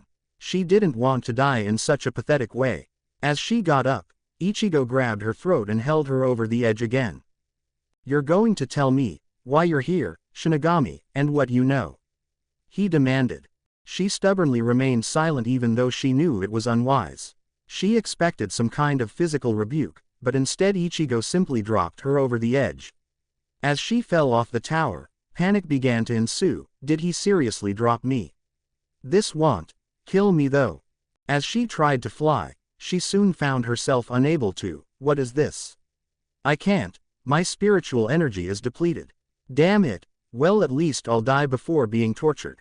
As if the moment she thought it, she was caught mid-air by Ichigo, who threw her skyward. She flew at high speed way past the peak of the tower this time and high into the sky. As she reached peak altitude, she felt Ichigo grab her hair again before throwing her into the tower's peak. It left a considerable crater, but thankfully she didn't fly through the ceiling. Ichigo landed nearby and knelt over her in the crater. She fearfully avoided his golden black gaze. Something about his eyes was truly frightening to her. Unfortunately, Ichigo forced her to look at him and gave the woman a hateful glare. Stop it, you damn monster. Your eyes are pure evil. She struggled, trying to avoid the Hollow's fearsome gaze. For some reason, he heard Karen's voice whenever Soifin said, monster. You're that afraid of me, are you? Do you know what it's like to be a Hollow? That's true terror. The emptiness, the hunger, the stife. They haunted me every waking second. You're blind, Ichigo said stoically. She no longer said a word as malice radiated from her gaze. Just kill me, you fiend. I'm not going to talk, and I don't care about anything you have to say. Ichigo let go of her, allowing the woman to finally look away. She appeared very bitter and resentful. He simply looked at her and shook his head distastefully. I'll ask you one last time, Captain Soifin, what do you see? I want you to remember. A hollow abomination, she muttered as fearlessly as she could. For some reason she now felt like inciting Ichigo so he would just finish her off. Much to her surprise, Aizen's voice filled the air shortly after. Ulquiorra mentioned you captured a Shinigami. So Captain Soifin infiltrated Hueco Mundo him. Yeah, Ichigo said with a distant look in his eyes. He appeared deep in thought much to Soifin and Aizen's confusion. I would be more than happy to take care of this, Ichigo. My former colleague is not quite as tough as she claims to be, Aizen explained. Ichigo shook his head. No, I have another idea. Do you have the Hogyoku with you, Sosuke? Ichigo asked. Aizen nodded. Of course, what do you have in mind? Killing these Shinigami isn't enough for me, they need to understand why we're killing them. Give me the Hogyoku, Ichigo asked outstretching his hand. The suave Aizen slowly handed it to Ichigo and watched curiously as the Hollow King held it over Soifin. I'm not going to kill you Shinigami, I'm not even going to interrogate you anymore. You're going to wake up tomorrow. She screamed in horror as Ichigo activated the Hogyoku's power causing a blinding light to overtake the petite Shinigami. After it subsided, Soifin felt a massive hole form below her throat. Her vision fled her as the last thing she saw was a beaming Aizen and an angry Ichigo. Espada meeting, later. Ichigo, along with Aizen, came through the doors into one of the many throne rooms of Las Noches where the rest of the Espada were all sitting around a conveniently placed table. Aizen took his seat at the very end closest to the empty throne that was no doubt reserved for Ichigo. As he took his seat, Ichigo sighed in annoyance. All right, so as most of you know, the Quincy's attacked earlier. Where the hell have you been? It's been hours. Noitra grunted. I heard you captured a Shinigami spy, as well. What happened? Where is she now? Harabel began to ask inquisitively. I dealt with her appropriately. Ichigo replied. Is she dead? Lillinet piped up curiously. Ichigo didn't bother responding much to everyone's confusion, but Aizen was quick to explain. Ichigo believed the Soul Society needed to be taught an important lesson. Killing her would have been too simple. Instead, she will endure Hollowfication. I believe it was Ichigo's intention to demoralize the Soul Society further.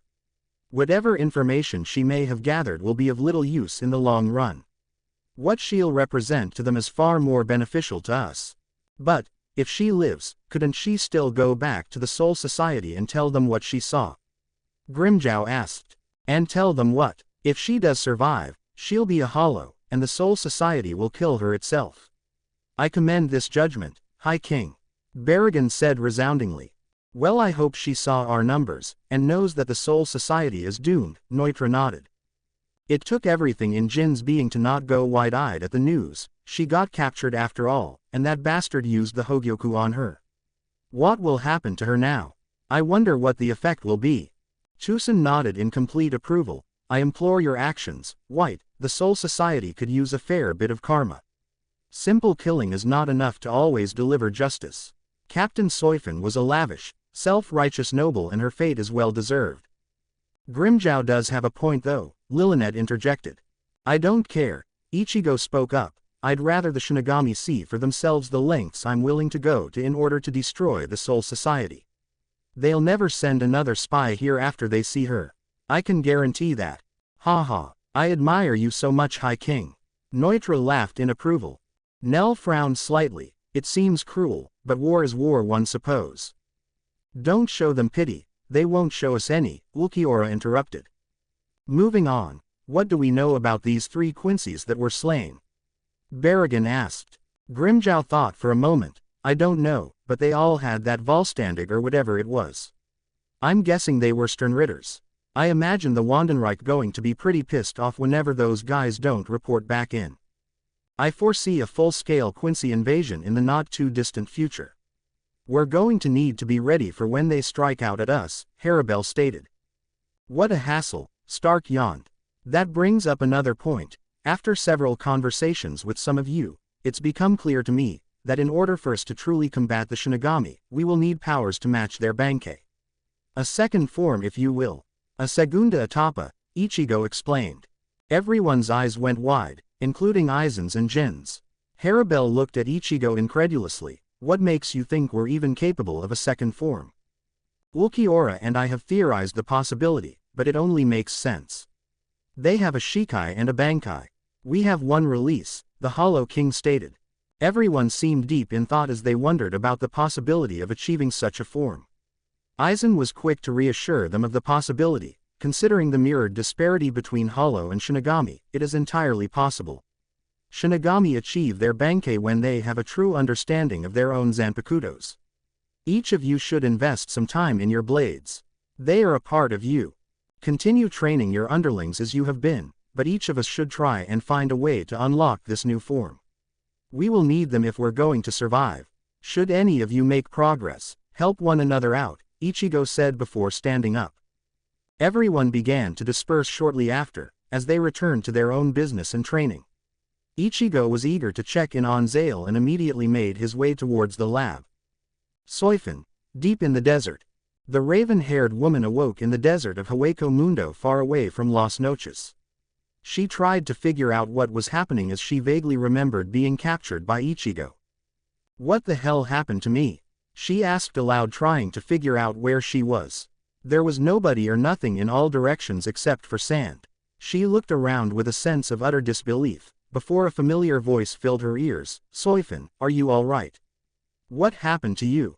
She looked behind herself and saw Yoruichi there, much to her utter disbelief.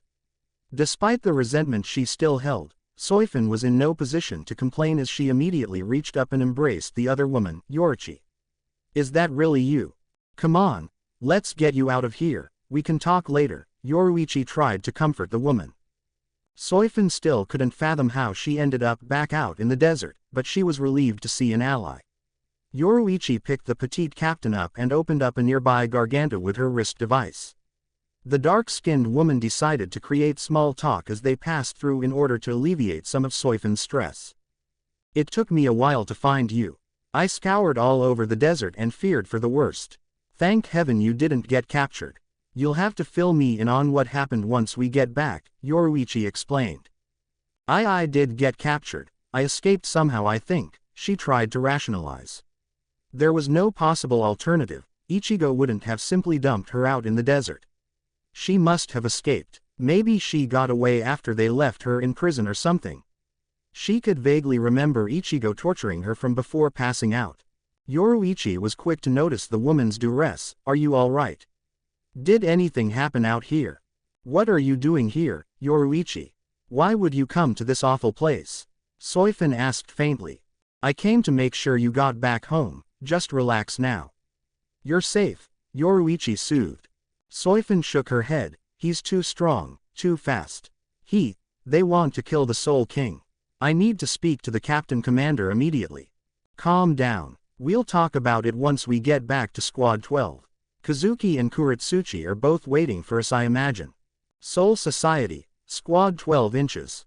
Upon exiting the other side of the Garganta, Mayuri, Kazuki, and Isshin all tensed up eagerly. They appeared relieved when they saw Soifin unharmed, though Urahara was quick to notice her lack of gear and Haori. There was no doubt in his mind that something had happened. Captain Commander, I need to speak to him immediately. Soifin tried to sprint out of the lab. She was quickly blocked by Yoruichi's superior speed, and grabbed from behind by Isshin, who held her steady.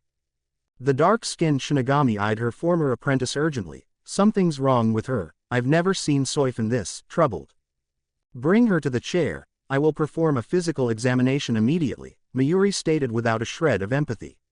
Soifin began to pant heavily as she was guided over towards the chair and sat down. Everyone stared at her alarmingly as the woman began to shake in her seat. Come on, let me out of here. I have vital information. Tell us and we'll pass it along. You need to relax. You're safe now, Soifin. Just tell us what you saw and what happened, Urahara said in an uncharacteristically empathetic way. She looked down at the ground and slowed her breathing. I infiltrated as planned and spent most of my espionage time observing the various hollows. They have countless Arancars now, and they all live in this giant palace called Las Noches. It's larger than the Seraiti. You're doing great so far. Tell us what you learned about them. Is there any sort of hierarchy beneath White himself? What did they appear to be doing? Urahara asked as Mayuri began with his examination. Soifin normally would have been extremely opposed to the mad scientist even touching her, but was too traumatized in her recollections to really protest.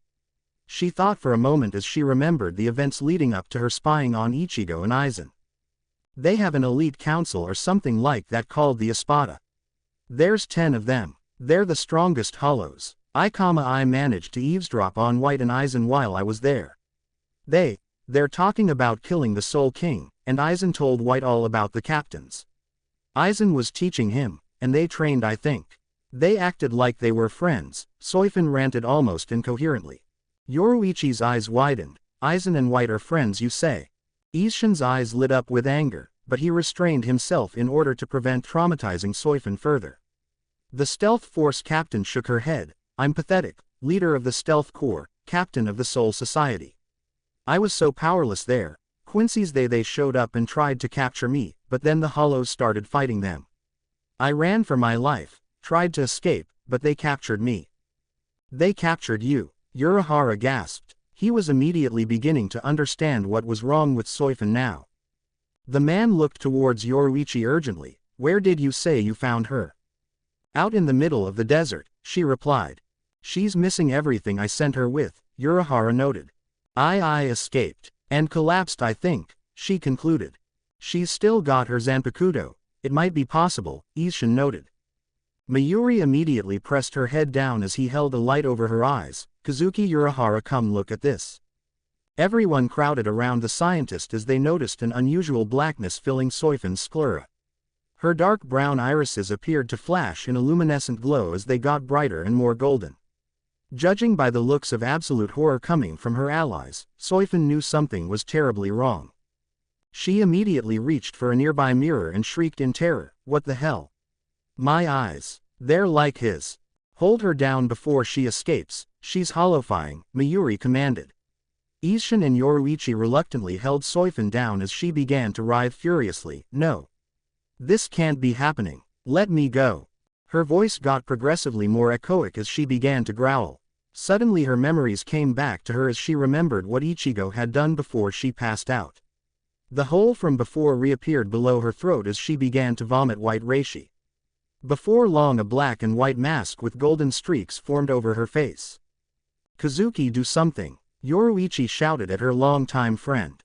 Urahara seemed greatly troubled by this turn of events. There's not much I can do without the Hogyoku, but we're going to have to suppress her power forcibly.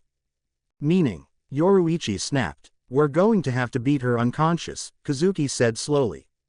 Unable to control herself anymore, Soifin instinctively broke free from her restraint and shunpoed out the door faster than even Yoruichi could track. We need to go after her. The last thing we need right now is everyone finding out about this. Isshin announced as he bolted out the door. Yoruichi turned towards Kazuki and Mayuri. I can't believe this, find out something we can do. Isshin and I will go catch her. Good luck, she's probably twice as fast with hollow powers, Mayuri said dryly. He didn't appear all that fazed by the situation but was deep in thought. Urahara, you're the expert in this field. I suggest you get to work immediately. I will go ahead and inform the captain commander of the situation, Mayuri said mockingly before leaving. Meanwhile, Yoruichi and Isshin had finally managed to corner Soifin as they both charged in different angles. Soifin released a deafening hollow shriek as they apprehended her, much to their displeasure. It seemed to set the Soul Society on high alert as countless Shinigami began to flock towards the scene. Chief amongst them was Kyoraka, who was at a loss for words when he saw that the hollow shriek had originated from a masked woman that was undoubtedly Soifin. Somebody go find Captain Hirako, right away, Kyoraka urgently commanded one of his underlings. As more and more Shinigami flocked to the scene, Soifin felt her senses drowning out again. The last thought on her mind was one of complete shame. What have they done to me? I'm a hollow. Thank you for watching. If you enjoyed the video, be sure to like, comment and subscribe, as well as checking out the author on fanfiction.net.